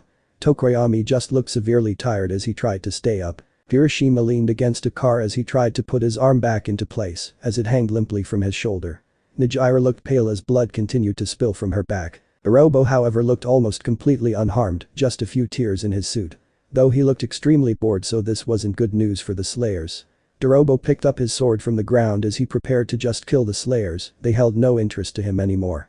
The few Slayers that could still stand readied their blades and their prayers. Tokoyami. Sunrise is close, but will we even make it? Hisoka. Stone breathing. Fifth form, Arcs of Justice. As the arcs grew near Dorobo, he simply wrapped his blade around them and pulled Hisoka to him, shocking the stone hashira. As Dorobo was about to kill Hisoka, Tashi appeared behind Dorobo to stop the attack. Toshinori, wind breathing, 8th form primary gale slash. Dorobo let go of the chain with his sword and redirected towards Tashi. Dorobo prepared a form. Dorobo. Wind breathing. 3rd form, clean storm wind tree. All of Dorobo's slashes easily locked and overwhelmed Tashi's attack. Before Dorobo could finish Tashi off, Tokoyami appeared behind him. Tokoyami. Shadow breathing. 1st form, a dim day. The slash cut into Dorobo's back, but Dorobo didn't even react as he swung at Tokoyami's head. But Tokoyami became a shadow as he appeared behind Dorobo and hit another slash across Dorobo's eyes. Tokoyami. Shadow breathing. 2nd form, gloomy overcast. Dorobo was pissed now after that. Tashi tried to attack again, but Dorobo raised his hand, creating an air shield that launched him into a wall. Hisoka tried to attack as well, but he also got sent into a wall before crumbling under the rubble. Tokoyami now stood alone as everyone else was too injured. Tokoyami gulped as the demon glared at him. Dorobo noticed the sun starting to peek over the mountain in the distance and he couldn't help but scowl. Tokoyami and the others saw it as well and felt hope. Tokoyami could tell Dorobo wasn't a sunwalker by the way he reacted to the sunrise. Dorobo. I wanted to kill some of you, but I'm not going to risk it. Kurogiri. The Slayers tensed as they waited for something to happen. But no one came. Dorobo. Kurogiri, I'm ready. Still there was no response as the Slayers slowly got up and surrounded the moon. Dorobo's eyes widened as there was once again no response, he couldn't help but feel fear as he saw the sun slowly get higher. As Dorobo tried to back up to a shaded wall, chains wrapped around both his legs all the way up to his pelvis. Dorobo turned to Hisoka, who was the one that did it. Hisoka held the axe and the flail in his hands that had started to bleed from the sharp edges. Hisoka. Where the hell do you think you're going? Your paley ass needs some sun. The chains started to turn red as gray marks that looked like cracks started to glow on Hisoka's forearms. Dorobo grunted as the chains started to burn him. Toshinori appeared in front of Dorobo, but he looked different. He had a green mark on his cheek that looked like a shuriken, and his blade now glowed red instead of its usually green. Tashi slashed Dorobo, making him slide back into the open and center of the street. Dorobo screamed in rage as he forced the air around his legs to push the chains off. Dorobo tried to run, but Kirishima locked his upper body up with the chain, stopping him in his tracks. Tokoyami then appeared and hit Dorobo back into his original spot. Dorobo started to panic as the sun started to gleam through the clouds, making several sunspots. Dorobo did the same thing as before but made it bigger, creating a mini tornado. However, Najira appeared in front of him with wide eyes and a white blade. She did upper slash, knocking Dorobo out of the tornado and putting him under a sunspot. Dorobo started to burn slowly but didn't get a chance to leave as Kirishima and Hisoka wrapped the chains around him, entirely preventing him from moving as the sunspot grew bigger. As Dorobo burned away, he screamed in pain, causing his blood demon art to go crazy. Several wind blades released from his body outwards, just destroying anything in its path. Tokoyami got the forefront of one as it hit him straight in the chest, cutting him in half. Another took Hisoka's left leg from knee down. Najira barely avoided several, while Kirishima got nicked in the forehead but came out okay. Toshinori got one across his gut when he tried to dodge it. He got fatally injured by it. The wind slashes came to a stop as Dorobo finally finished crumbling to dust. Ashi. We did it. Kirishima. Thank God. Najira collapsed from the blood loss as well as Toshinori from his wound. Medics came soon after and started to treat the slayers, but it was too late for Toshinori. Hisoka also drew his lat breathe as the mark consumed his remaining life force. Izuku Nakayama the stone hashira has died, 312. Izuku Yagi the wind hashira has died, 212. As the medics continued to try and treat the survivors, a crow flew over and relayed a message. Hakawa the sun hashira has begun battle with the demon king. Ch.26, the queen. Narrator Pav. 12:30 a.m. Location. A park. Two figures fall into the center of a beautiful garden with several flower beds and wisteria trees in full bloom. The two demon slayers stood up in confusion as they looked around. They knew where they were, but didn't understand why a demon would send them to a place full of poison for demons. They quickly turned towards a tree branch where they felt a presence. Ichako's brown hair blew in the wind as her eyes widened in fear at the sight of the woman in front of them. The woman wore the same haori as her master, but an older-looking version of the demon slayer uniform. Her skin was pale, her teeth were pure white as two fangs stuck out from the top as she softly smiled. A pink mark rested on her neck that looked like a butterfly. She had long black hair that had pink tips on the end that softly blew in the wind without a care in the world. She had a katana on her side that had a pink circular guard. She had her hand out holding a pink butterfly as others fluttered around her. However, what made Ichako scared were the lady's purple eyes that said upper one. Ichako looked to her master, but instead of seeing fear, Ichako only saw rage on her master's face. The demon leaped off of the branch and gracefully landed in front of the two demon slayers, who had quickly took out their pink katanas. The woman just smiled softly as the two prepared for a fight. So you two are the current flower users? Asami gritted her teeth as her eyes widened in rage at the question. Asami? It's you, isn't it, eh? Asami? The betrayer, the flower hashira that betrayed her family and friends, the demon that's killed every flower hashira since. Scoffs, you have no business to judge me. And what do you expect to happen if the same hashiras try to kill you every time? Ichako. Master. What's going on and who's she? I can answer that for you. My name is Kanao Kamado, the demon queen. Ichako gulped at the news while Asami's scowl deepened. Kanao unsheathed her blade that had a complete pink glow on it. She then took a breath as she closed her eyes before opening them again with determination. She smiled sadly as she prepared her form. Kanao. I'm sorry we had to meet like this, but I won't let you get in the way of my love. Flower breathing. Third form, cascading peaches. Kanao did two downward monk slashes that turned into two big pink slashes that looked like flower petals traveled towards the two. They leapt back to dodge, but the slashes scattered into multiple smaller slashes that tore up the area. Ichako landed on a tree branch and Asami landed into a small pond that only went up to her ankles. Both girls nodded to each other as they readied their forms. Ichako. Flower breathing. Fourth form, Crimson Hanagoromo. Asami. Flower breathing. Fifth form, Peonies of Utility. Ichako appeared behind Kanao, while Asami appeared in front of Kanao. Kanao didn't even react as the two began their attack. The plan was for Asami to distract Kanao with 9 attacks that she had to block, while Ichako hits a powerful single attack. Though neither were expecting Kanao to not even bother blocking or dodging anything. Kanao slashed apart Asami's attack, causing her to grunt in pain as she lost a finger. Ichako's blade went through Kanao's neck, slicing it off. However, Kanao's body did a backwards kick that hit Ichako in the ribs, breaking 3, launching her back. Kanao's her head launched blood to the torso, reconnecting them instantly. Asami looked in horror as Kanao twisted her neck, giving it a good crack before looking at Asami with a smirk. Ichako got up holding her side as she took a recovery breath to ease the pain. She couldn't believe it, a demon that could regrow or regenerate its head. They're not impossible, but even rarer than a sunwalker. Now they could only pray that they last until sunrise. Kanao started spinning her sword on her hand just as a flex, but also a taunt. Unfortunately, Asami fell for the taunt and launched herself at Kanao. Kanao. Flower breathing. 6 form, whirling peach. Kanao dodged the blind attack and countered with 2 slashes that hit Asami in her chest and back. Asami collapsed and started coughing up blood as Kanao landed gracefully behind her. Ichako quickly grabbed Asami and took her to the trees so she could get healed. Kanao saw where they went but made no effort to follow the pair and instead took out a coin. She twirled it between her fingers as she waited for the two to return. Ichako could be seen with tears in her eyes as she tried to wrap the wounds on her adoptive mother, but blood continued to leak, staining her hands. Asami coughed up blood as she tried to use recovery breathe to help stop the bleeding. Ichako was able to bandage the wounds as Asami leaned on the trunk of a tree as she continued to breathe. Ichako. Master, you need to calm down or this demon will kill us. Asami. I can't, Ichako, that demon has taken so much from my family. My mother, my aunt, my grandma, my sister, for generations she has killed everyone in our family. Ichako. Then calm down so I don't lose my mother. Asami. Ichako. Ichako.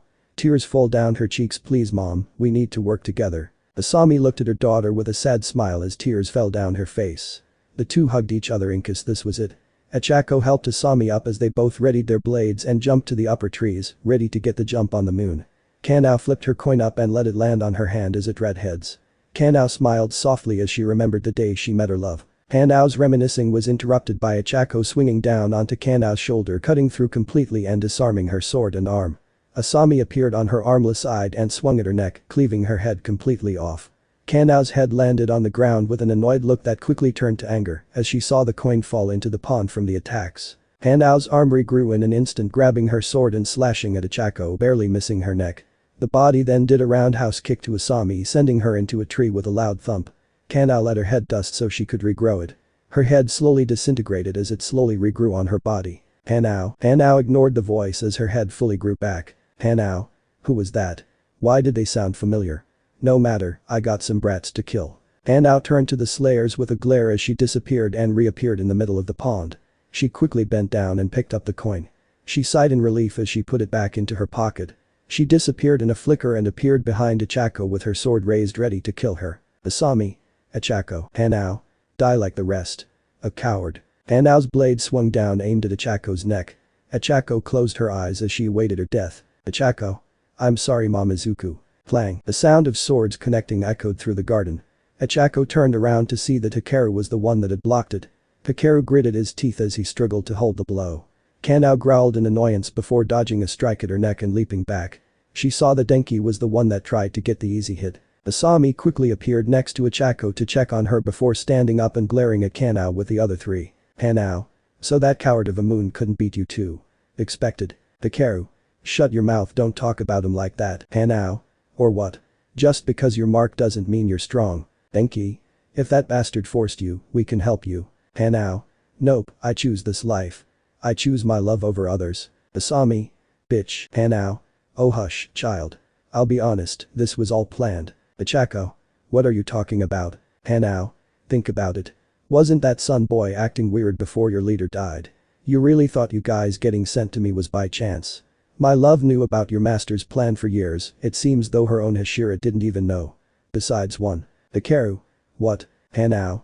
What I'm saying is that all the lives that will be lost today is because your master and friend thought they could beat my love. Your master saw you guys as necessary sacrifices just for the chance to fight my love, not win just to fight. Silence filled the area as the slayers tried to process this information. Multiple emotions flowed through them as they stared wide-eyed at the moon. Anger, shock, betrayal, these emotions coursed through the veins of the four as they finally learned the secret the Sun user and master kept. Their lives for a shot at the king. Kanao. I will be honest though. This one is definitely stronger than the last. Might even make it past the warm-up. Ichako. He'll win. Kanao. Ichako. I trust Izuku's judgment, and if he believed we'd be better not knowing. Then he is probably right. I know he can beat your king and finally wipe your filthy demons out. Ichako stared with determination, but deep down you could see the sadness. Kanao noticed it instantly. Kanao. That look. You love him, don't you? Ichako. That doesn't matter anymore. The only thing that matters is defeating you. The slayers, inspired by Ichako's pep talk, readied their blades as they stared at Kanao with determination. Kanao sighed as she also readied her blade. The wind blew as the fighters waited for someone to make the first move. Denki. Thunder breathing. First form, thunderclap and flash sixfold. Hikaru. Thunder breathing. First form, thunderclap and flash sixfold. Hanao. Flower breathing. Final form, equinoctial vermilion eye. Hanao's eyes became bloodshot red as Denki and Hikaru disappeared in a flash to start their attack. As 12 flashes appeared crisscross around Hanao, she didn't move as she either barely dodged with little effort or redirected an attack with the tip of her blade. Denki and Hikaru landed with a huff as Hanao stood tall without a single scratch. Hanao charged the two as they tried to lift their swords, but fatigue was already building up. Hanao. Flower breathing. First form, swirling sakura. Hanao jumped in the air and started spinning, making a pink tornado of flowers that was shredding everything in its path. The two couldn't move in time as the fatigue of the last fight and the burden of the mark caught up. They got tore up as the pink tornado went through them before stopping a couple feet behind them, revealing Hanao, who flipped her hair in annoyance. Hikaru and Denki slumped to the ground as gashes could be seen all over them with blood leaking out and staining the grass. Hanao swung her blade twice to get the blood off as the two thunder users continued to bleed out. However, they clung onto life as they laid there. Ichako. Flower breathing. Fourth form, Crimson Hinegoromo. Ichako unleashed a strong strike, sending Hanao sliding back with her making two trails as her feet stuck to the ground. Asami then hit a upward slash, forcing Hanao to jump back completely. Hanao scowled as her Haori now had a giant slash mark in it. She took it off and tossed it aside as her red eyes narrowed in frustration. Ichako tried to treat the wounds of the two on the fly while Asami gritted her teeth in anger. She didn't notice the pink mark appear on her neck. It looked like a moon surrounded by several rings in an overlapping fashion. Hanao raised her eyebrow at the unique design. Hanao? Asami looked up slightly and noticed some sunlight peeking through. Her eyes widened as hope swelled in her heart, with Ichako feeling the same. Hanao still hadn't noticed the sun starting to peek through the leaves. Asami clutched her sword tight as Ichako helped the two stand up, and they also felt the hope rising. Asami. Flower breathing. Final form, equinoctial vermilion eye. Asami. Flower breathing. Fifth form, peonies of futility. Asami's eyes became bloodshot as she launched herself at Hanao, forcing a clash between the two. Ichako, Denki and Hikaru started to hit Hanao each time she tried to get out of the clash. Even when Hanao would hit them either a nick or a full-blown gash, they didn't stop their assault. Hanao was confused on why they were just throwing themselves at her until she saw the sunlight reflecting on their swords. Hikaru. Thunder breathing. Fifth form, heat lightning. Hikaru swung upwards, making a giant lightning strike hit Hanao backwards and sending her straight into an opening of the forest where the sun shined brightly. The four collapsed as they started to cheer since they believed they did it. Their cheers died when they heard chuckling from the sunspot. Hanao stood up with an amused smile as she healed the slash she got from Hikaru. She glowed in the sun as she smiled at the four who had horror on their faces. She picked up her sword as the others struggled to even stand back up. Hanao. Usually my love lets a upper choose between Sunwalker or Unkillable. However, since he loves me so, I was gifted both. Now care to dance again. Just like that, hope died as the tired slayers just tried to stand. Asami stared at Hanao with her one good eye with shock. Denki looked scared to death. Hikaru had a look of acceptance. But Ichako stood back up and readied her blade as a mark similar to her mom appeared on her neck. Hanao nodded in recognition as Ichako's eyes showed complete determination to continue fighting. Ichako lunged at Hanao, causing a clash between the two that carried away from the others. The others slowly got up and followed after the two. Ichako and Hanao separated and were about to clash again until they got knocked off their feet by an earthquake. A big dust cloud could be seen not too far from their location. Ichako gasped while Hanao just smiled fondly. Hanao. It seems like this one might actually put up a challenge. Ichako. Flower breathing. Final form, equinoctial vermilion eye. Hanao turned around as a red-eyed Ichako tried to cut her neck. She blocked in time until she felt her sword fall out of her grip and felt her other arm fall off as well. Ichako's blade connected with her neck, barely cutting halfway through. Denki and Hikaru stumbled by the two as Ichako struggled to follow through. Denki. Thunder breathing. Seventh form, flaming thunder god. Hikaru. Thunder breathing. Seventh form, flaming thunder god. Asami. Flower breathing. Final form, equinoctial vermilion eye. The once again red-eyed Asami appeared behind Hanao and finished job by slicing her head completely off. Hanao started to regrow her head until everything went dark. Hanao sat up in the black void with urgency. Hanao reached for her katana but couldn't find it, causing her to gulp in anxiousness. Hanao. Hanao turned around fast to face the two strangers as she raised her hands into a guard. Hanao. Who are you? You don't recognize us, Hanao. Hanao's shot open as she grabbed her head and collapsed to the floor in pain. The veins bulged on her head as her memories came back to her. Hanao slowly looked up with tears in her eyes as she stared at her sisters. Hanao. Kani. Shinobu. Hani. Hello, Hanao. Shinobu. We missed you, sister. Hanao instantly looked away from her two sisters in shame as tears continued to fall down her cheeks. She quickly became sick after she continued to remember what she had become. What Tanjiro had become. What they did. Kani and Shinobu knelt next to Kanao as she continued bawl. Golden chains tried to drag the three towards the light as Kani and Shinobu had begun to hug Kanao. However, Kanao pushed them away as she snapped the chains and crawled away from the two. Hanao. No, I don't deserve it, I don't deserve it, I don't deserve it. Hanao kept repeating the same lines as she crawled away. She then just sat there rocking herself while hugging her knees. Kani and Shinobu stared at their adopted sister with pity as she continued to weep. Kani and Shinobu sat down not far from Kanao as they waited. Meanwhile, Ichako was the only one standing as the others had collapsed from their final attacks. But Ichako was confused as she watched Kanao's head start to weep before dusting away completely along with her body. Ichako looked to the sky with a smile as her one good eye was filled with relief. Asami. Ichako, can you check on Denki and Hikaru? They're in bad shape. Ichako walked up to Denki first and scanned his injuries. A couple missing fingers, high fever, several gashes all over body, severe blood loss, several broken ribs, cracked skull and both legs broken. Diagnosed Ichako as she started to treat the gashes with a medkit she was always supposed to carry. He'll live, but it'll be touch and go. Ichako went to Hikaru but didn't need to treat his injuries. Hikaru laid on the ground face up with a smile as he had stopped breathing a long time ago. Ichako took off her haori and put it as a veil for Hikaru. Ichako did a quick prayer for Hikaru before getting up and picking up Denki bridal carry. Ichako. Come on, master. We have to get Denki to the hospital. Asami. I'm sorry, Ichako, but I'm not going with you. Ichako. What do you? The words got stuck in Ichako's throat as her eye fell upon Asami, her mother. Asami's once beautiful Hitorio eyes now held no light. Asami was leaned up against a tree with a small smile as her breaths became shallower. Asami looked in the direction of Ichako and just nodded her head no as she leaned her head against the tree and slowly let her eyes close as her breathing slowed down. Ichako turned away with tears in her eyes as she adjusted Denki in her arms so the ride wouldn't be bumpy. Asami let her senses go as she took her last breath with a smile on her face. Ichako. I love you, mom. Ichako ran at high speeds towards the hospital as tears flowed behind her. Explosions could be heard in the city as the two juggernauts continued to fight. This truly was the endgame now. Hikaru Agatsuma, the Thunder Hashira, has died. 112. Asami Hashibira, the Flower Hashira, has died. No Hashira left. Tanjiro and Izuku could be seen brawling it out in the middle of the street with no clear winner being seen in their clash. Izuku did an upward slash that was easily avoided by Tanjiro, but Izuku made a giant slash through a car behind Tanjiro, cutting it in half.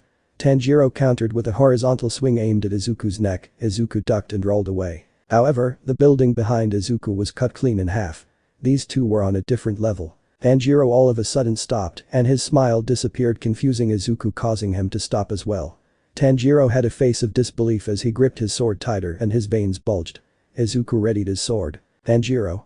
Kanao. Izuku recognized the name and his eyes widened at the implication to what happened to her.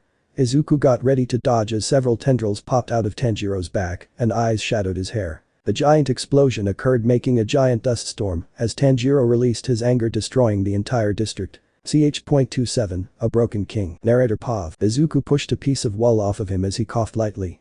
He looked up and couldn't stop himself from gulping in fear. The entire district was gone, nothing but rubble and debris. Tanjiro stood in the middle of the carnage. Shaking. Tanjiro brought his hands to his ears as if he was trying to make something shut up. Izuku saw this and knew his chance had finally arrived. It was time to go through with the plan. Izuku. Sun breathing. Final form, Hinokami Kagura. Izuku leapt to Tanjiro at full speed, looking like a shooting star. Tanjiro barely raised his sword in time to block as Izuku slammed into him with a strike. Tanjiro got launched back, but his tendrils were able to help him back up. Tanjiro kept a hand on his head as he collapsed to one knee. Izuku. Tanjiro Kamado, what is a human life worth to you? Tanjiro looked up to Izuku with rage in one eye and the other full of remorse. Izuku, however, remained passive as he awaited an answer. Tanjiro. Worthless compared to a demon precious. Tanjiro responded at the same time as if two different people answered. After the answer, Tanjiro started to claw his head, making him bleed. Izuku kept a passive look as he began his next question. Izuku. Do you enjoy killing? Does it bring you satisfaction? Tanjiro. Yes, very much no. Izuku. If Kanao was a human, would her life be worthless? Tanjiro looked down as it struck the floor, making large cracks in the ground as he continued to struggle. Izuku remained passive as Tanjiro glared at Izuku with rage, but it quickly diminished. Tanjiro. No. Izuku sighed as Tanjiro tried to stand, but he couldn't as he struggled to maintain balance. Izuku could tell something was wrong with Tanjiro's head, and he only had a small idea on what it was. Tanjiro never let his head go as he continued to claw at it, making the ground a bloody mess. Izuku? Have you forgotten? Have you forgotten that you were once human too? Tanjiro stopped clawing and went completely still after the question. Izuku readied his guard as he didn't know what Tanjiro would do. Tanjiro looked at him with a passive look, but Izuku noticed one eye looked like the usual red-eyed slit, while his other looked more burgundy and had a pupil. Tanjiro. Izuku backed up a little as he felt something was off with the king. Tanjiro stood up slowly with that same impassive look that made him look insane. The tendrils on his back started to wriggle in an extreme motion as veins bulged all over Tanjiro's body. Tanjiro. Shut your mouth. Tendrils all shot at Izuku, who easily destroyed them, but wasn't expecting an energy beam to leave Tanjiro's mouth. Izuku barely dodged it as it hit a building not far from them, completely disintegrating it. Izuku was forced on the defensive as Tanjiro charged with sun breathing and used his tendrils to try and poke Izuku with poison during the clashes. Izuku managed. However, Tanjiro wasn't completely focused on the fight as he couldn't help but remember the day Kanao became a demon. Flashback 3 years after Tanjiro became the Demon King. It was rough for the survivors of the final battle as they tried to adjust to the new rules due to the involvement of the government. However, it was worse as they watched their brother, lover, friend and so much more become the very thing they tried to destroy that day. They tried to move on with some being able to, but that wasn't the case for everyone. Hanao handled it the worst of the remaining squad. Hanao, Inosuke and Zenitsu were given the rank of hashira after the battle, but the tension never left the three. Kanao became bitter towards the others including Nezuko as they had told the government that didn't know who the Demon King was. Kanao viewed it as them trying to pretend Tanjiro never existed. It didn't help that her sister was lost that day as well, but now they pretended the one that unlocked her heart never existed. After that Kanao became cold and reverted back into her old self, but worse. She didn't smile, she refused to talk with anyone, refused to take Tsuguko, only completed her mission and nothing else. Kanao refused to address Nezuko as the leader of the Demon Slayer Corporation that greatly saddened the dying Kamado. The day was no different as a 19-year-old Kanao walked to empty road towards her mission. Her lone eye wandered to the scenery.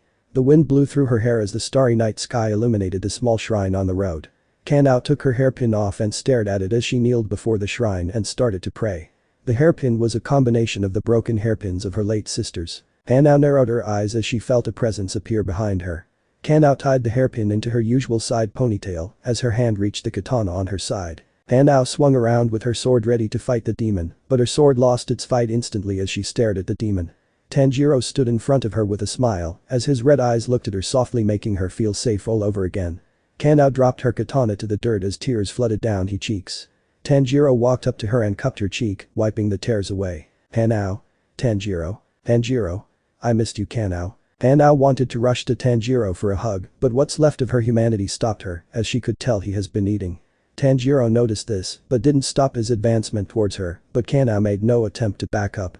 Tanjiro wrapped a hand around her waist, pulling her closer to a warmth that Kanao hadn't felt in a long time. Kanao couldn't help but lean into it as Tanjiro smiled gently at her as he put his head on her head. Kanao nuzzled more into him as Tanjiro started to pat her head. Now was the time to ask his question. Tanjiro. Kanao. Kanao, yes Tanjiro. Tanjiro. Join me, become a demon and be by my side forever. Kanao's eyes widened in shock at the proposal, but for some reason she didn't want to say no. She backed up from Tanjiro, locking his hands with hers as she refused to look at him. She knelt in front of him and raised her hands in a cupping motion as awaiting a gift. Tanjiro smiled softly as he started to clench his fist over her hands, releasing his blood into them, making a cup of blood. Kanao brought the pool to her mouth and didn't hesitate to drink it. Kanao's crow silently watched on a tree branch before flying off to report what it saw. The crowning of a queen. Flashback over. Tanjiro didn't even notice the tears running down his face as he continued to try and kill Izuku. However, Izuku noticed the tears and knew the plan now had a chance of working. Izuku destroyed another pair of tendrils as he dodged another strike from Tanjiro's blade. Izuku knew he needed to go fully in. Izuku. So you do remember. Tanjiro. Shut up. Tanjiro launched even more tendrils at Izuku that easily cut through steel. Izuku gracefully dodged between them while destroying them. The sun blazed high in the sky, showing it was around high noon. Izuku prayed he could last longer in order for it to work. Izuku. You know, for someone who says humans are worthless, you seem to have trouble fighting them. Tanjiro's veins bulged at the insult while he continued to try and hit Izuku but failed. Tanjiro. What the buck are you talking about? Tanjiro asked with clear anger written all over his face as Izuku couldn't help but chuckle as he destroyed another tendril. Izuku? Well, there's me, and then how could you forget about Zenitsu, your brother-in-law? Tanjiro gritted his teeth in anger as Izuku dodged another strike, but this time also took one of his arms. Tanjiro slammed his foot on the ground in rage, forcing Izuku to dodge the carnage it caused. Tanjiro? What about that coward, and don't call him that, he doesn't deserve her. Tanjiro grew angrier as more tendrils erupted from his back trying to kill Izuku. Izuku was only able to dodge a couple before several struck him, sending him backwards. Izuku hit a wall, but was able to get up with struggle as he started to cough up blood. Izuku could feel the poison, but he ignored it as he stood back up. Izuku? Cough, you call him that even though he almost killed. Tanjiro exploded in anger again as he charged at Izuku, with Izuku meeting him halfway, causing a huge explosion. Flashback, 8 years after Tanjiro became king. Tanjiro could be seen munching on some people in the middle of a village that was burning to the ground. A figure slowly started to walk towards Tanjiro, making him get on guard as he slowly turned around. A man with long yellow hair tied into a ponytail stood not far from him. He had a katana on his side showing his profession. He wore a yellow haori with small triangles on it, and he didn't have a smile on his face. Tanjiro grinned at the sight of the old friend, causing him to drop the arm he was munching on and stand up. Zenitsu narrowed his eyes at his friend. He didn't want to, but he knew it needed to be done. Tanjiro? Oh, look what we got here, a coward. Zenitsu didn't respond as he stared at Tanjiro with a frown. Zenitsu felt immense sadness as he stared at the man that was once a beacon of good to him. Now he barely could recognize the person standing before him. The group took Kanao's betrayal hard, especially Aoi, but they managed. Until Inosuke was found slaughtered, the crow reported it was Kanao. Aoi hadn't been the same since then. She usually just takes care of her twins, but even then she isn't fully there. Tanjiro? So why are you here, Zenitsu? Zenitsu? Nezuko's dead. Tanjiro visibly flinched at the news. He stared with wide eyes at Zenitsu, who still had the frown. Zenitsu sighed as Tanjiro quickly went into a frown. Tanjiro? What did you do? Zenitsu? She died while giving birth to Kai, but she was already dying due to the same curse that haunted the Yubashiki for generations. The birth just put her over the edge. The curse that a family gets when they house a demon king. You're the reason my wife is dead and that 3 children have no mother. Tanjiro scowled at the accusation as Zenitsu had let his anger loose for a second. Zenitsu took a shallow breath in order to ease his anger before he glared at Tanjiro. Zenitsu took a step towards Tanjiro to challenge him. Zenitsu? Tanjiro, as Nezuko's last wish, stop this madness. Inosuke's dead, Nezuko's dead, you corrupted Kanao, and for what are you going to get out of this? What's the point? Please don't make me end this madness. Tanjiro scoffed with annoyance, which angered Zenitsu greatly, forcing him to put a hand on his hilt. Tanjiro? I do this because I enjoy it, and Kanao was the only one that truly loved me. I offered the same position to Inosuke, but he spit on my offer and my face. Look where that got him, don't make the same mistake as him, Zenitsu. Zenitsu didn't respond as he started to prepare a form he had worked on just for this occasion. Tanjiro nodded his head no in disappointment, as he knew this fight would be too easy. He didn't even get a step towards Zenitsu before 7 thunder dragons consumed him, making him scream in pain. Zenitsu? Thunder breathing.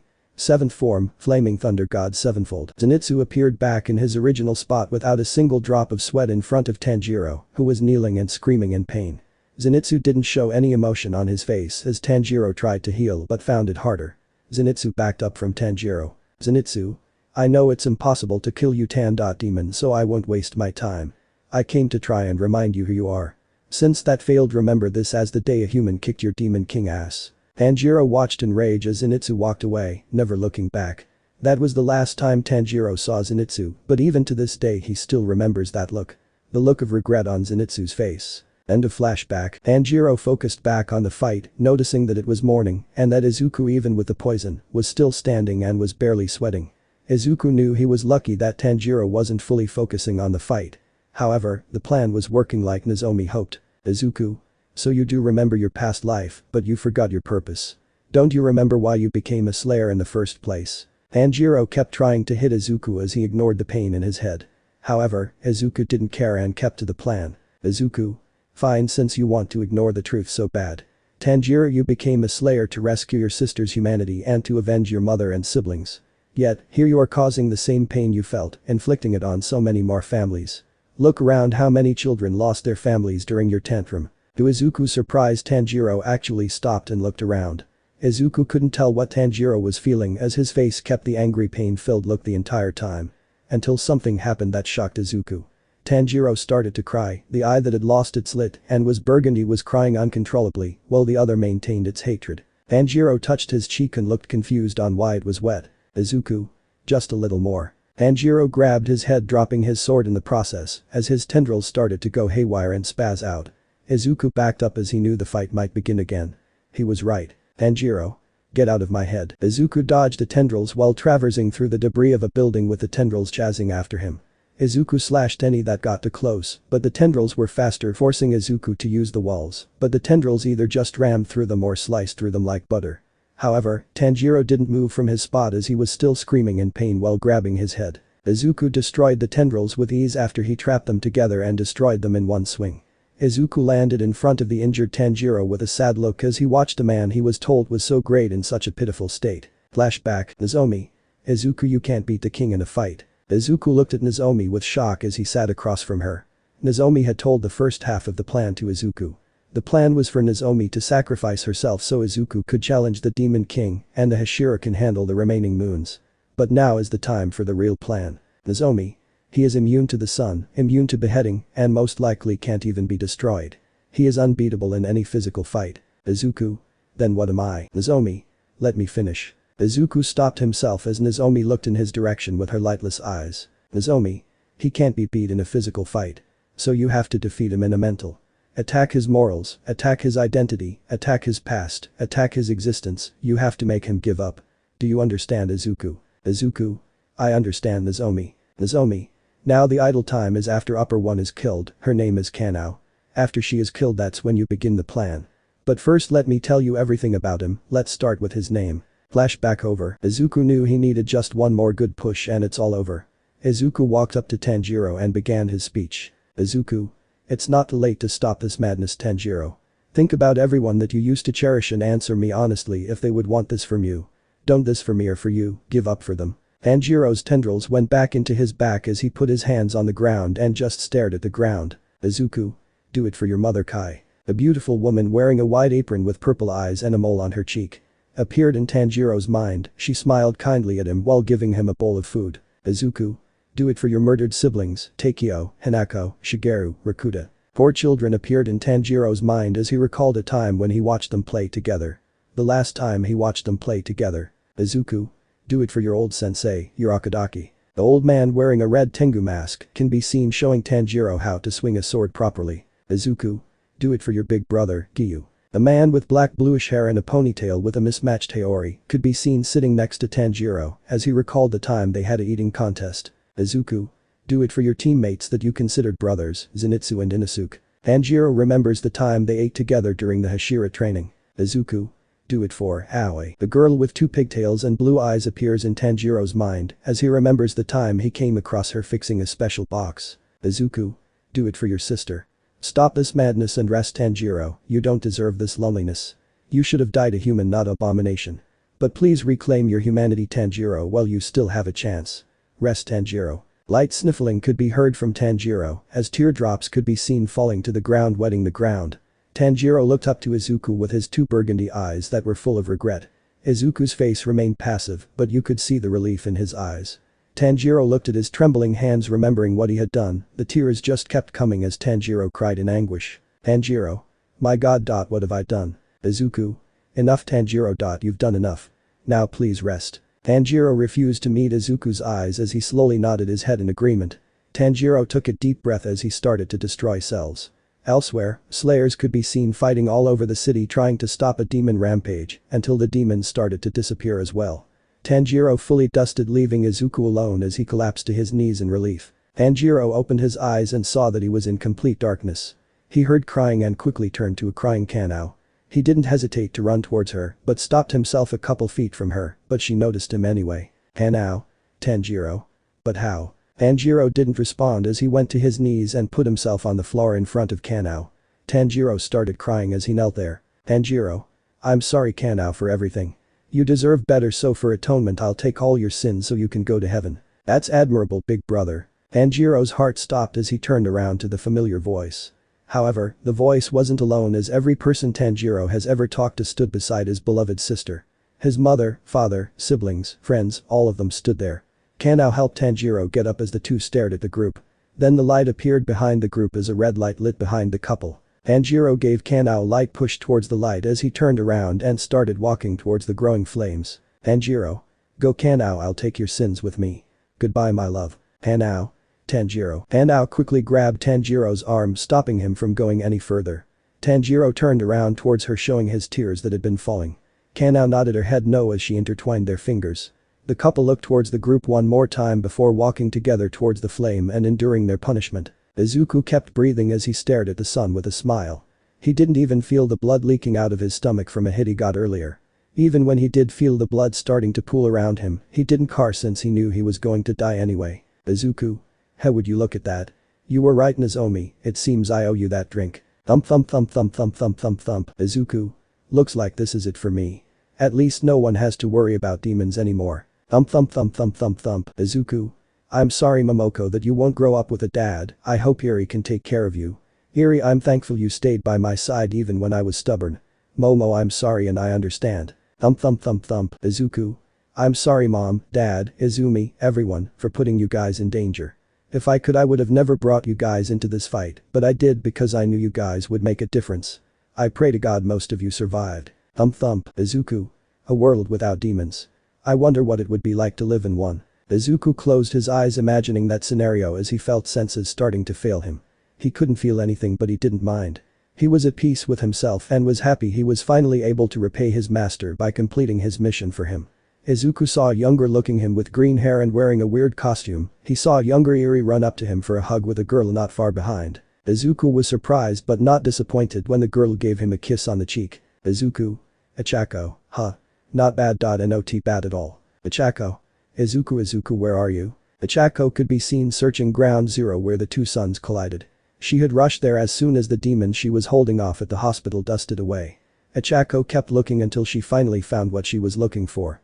The tears leaked as she saw the body of Izuku kneeling in his own blood with his sword still tightly held in his hands. As she ran to the body she saw the smile on his face as he kneeled there. Ichako knelt in front of him as the drones finally went to survey Ground Zero. Ichako. Izuku. Ichako put her hand on his neck feeling for something. Anything, but nothing came back. Ichako started to sob as she put her head on his head, letting all her grief release. The world celebrated the end of demons, but every victory in a war has a cost. 20,000 civilians killed, 100,000 civilians injured, 5,000 slayers killed, 10,000 slayers killed, all hashira are killed. A dark day today but a bright tomorrow due to several sacrifices. Ch.28, Epilogue. Narrator Pav. 1 week after the true final battle, thousands of banquets of white flowers lined the street leading towards downtown Tokyo. The final death count was close to 100,000. Mourners could be seen following the flower trail as they made their way for a national funeral service.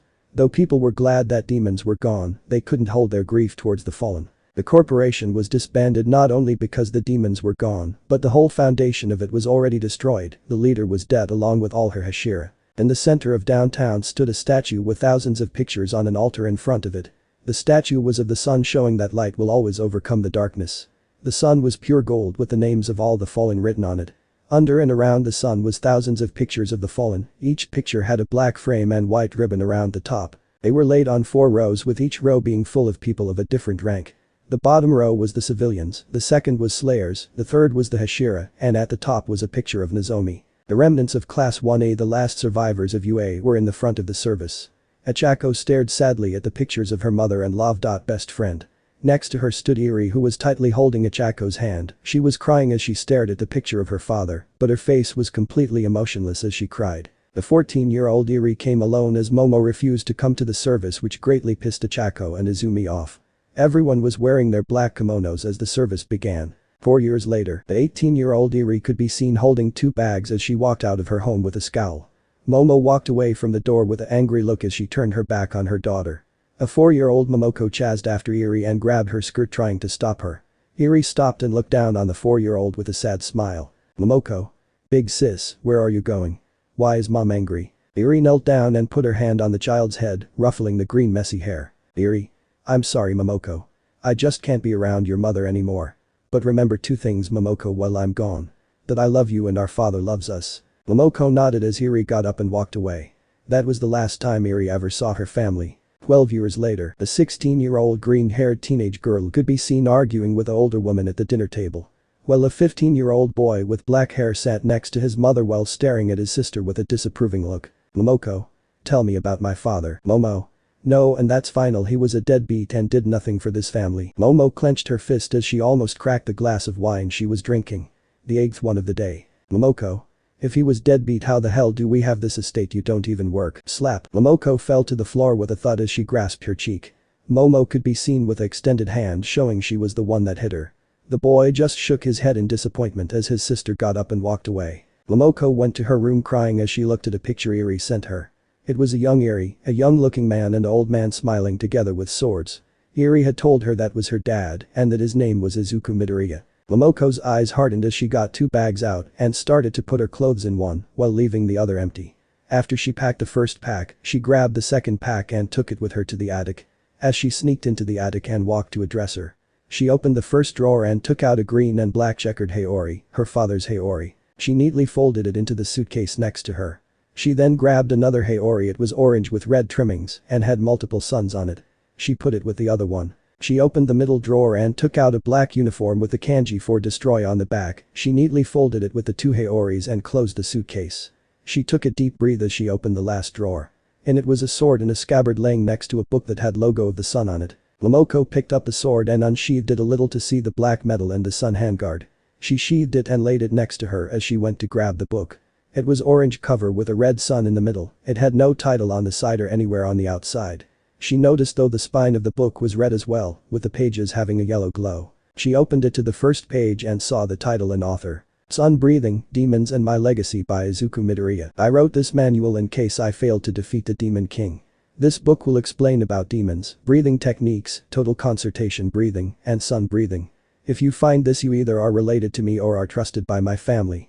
However, I will put one restriction on this technique that will be taught to you. You must never use it on humans, that is all. I am Izuku Midoriya, the 4th sun breathing user. Use this knowledge wisely. Momoko silently cried while reading the preface. She closed the book and put it in her suitcase, shortly followed by the sword, and closed the case. She picked up the briefcase and walked to her room to grab the other suitcase.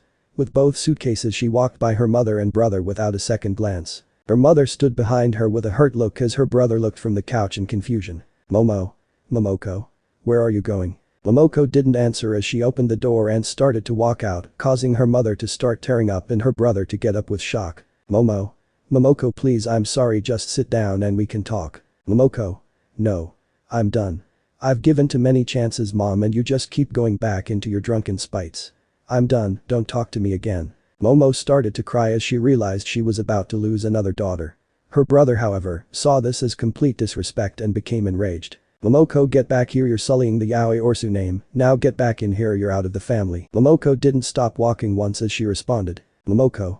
My name is Midoriya, not Yaoi Rosu. That was the last time Momo would ever see her biological daughter. She cried for days as she fell into a depression. Her son tried his hardest to bring honor to the family, but it was hard. 2 years later, Momo could be seen staring at her breakfast with frown as her son continued to eat his. They lived in mansion as her son had made a successful business deal, getting a hold of the old Hashira estates and combining them with their own. Creating a small empire that hopefully could become something big. Momoko was found, but to Momo's horror, she had already settled down and wanted nothing to do with her. Her son passed her some jam as she picked up a waffle. Momo, thank you, Mito. Mito. No problem, mother. Mito picked up a newspaper and started reading it. Quickly his face became one of confusion as he continued to read. Mito. A glowing baby. Several centuries later, a scrawny teen could be seen fixing his school uniform in his room with an ungodly amount of merch. The boy was trying to tie his red tie but was failing miserably. Eventually he gave up and left it as a chub of a tie. He quickly put on his gray blazer with some green trimmings. He picked up his yellow backpack and started walking to his apartment's front door, but got stopped by a pretty lady with green hair and kind smile. She was probably in her late 30s but didn't look over the age of 25. Do you have your tissue? What about a handkerchief? Yes, Mom. The boy said as he kneeled down to put his red shoes on. However, the woman in the pink sweater and blue shirt continued to fret over her son. I'll be off, I don't want to be late. Izuku. The boy turned around revealing 2 diamond-shaped freckles, a pearly smile and extremely messy green hair. Izuku? Yeah. The woman smiled fondly at her son as tears threatened to spill from her eyes. You're really cool. The boy smiled and walked out the door to start his high school career. The woman wiped her eyes a little before turning around and grabbing a duster. She started to dust the house and ended with a small altar that she silently prayed at before beginning the cleaning. She picked up an orange book from the altar so she could clean the surface and put the book back down, gently revealing a red sun on its cover. She then looked up and grabbed a katana off the wall and took it so she could clean and sharpen it, as the family has done as a ritual for generations. As she finished cleaning, she did a quick prayer at the small altar before leaving to go get groceries. Our rankings. Author's note: I meant to do this originally, but I completely forgot about it. This is just to give you guys an idea on how strong characters are compared to the Og Demon Slayer characters. If they are on the same line, that means they are equal in power. Okay, let's get this over with. 1. Yoriichi Tsujikuni. 2. Demon King Tanjiro. 3. Izuku Midoriya. 4. Zenitsu Agatsuma, Upper 1 Kanao. 5. Muzan. 6. Upper 2 Dorobo Afo Inosuke Kashibira. 7. Upper 3 Gensui Shigaraki Mizuki Harada, Enji Todoroki, Toshinori Yagi, Hikaru Agatsuma, Hizoka Nakayama. 8. Upper 4 Senshi, Asami Hashibira, Echaku Uraraka, Nijire Hado, Etsuka Kendo. 9. Upper 5 Original Shadow King, Rei Todoroki, Liko Tomioka, Takeo Komodo. 10. Upper 5 Replacement Abi, Inko Yagi. 11. Upper 6 Original Dorigan, Denki Kaminari. 12. Lower 1, Upper 1 Kakishibo. 13. Upper 6 Replacement Bakugo, Kitsumi Bakugo, Izumi Yagi, Shodo Todoroki, Shoka Todoroki. Let me know in the comments below if you guys want the next part. Also check out my other video that has been shown and left. Thank you for watching. If you enjoyed this video, please like and share this video. And have a fantastic day. Bye.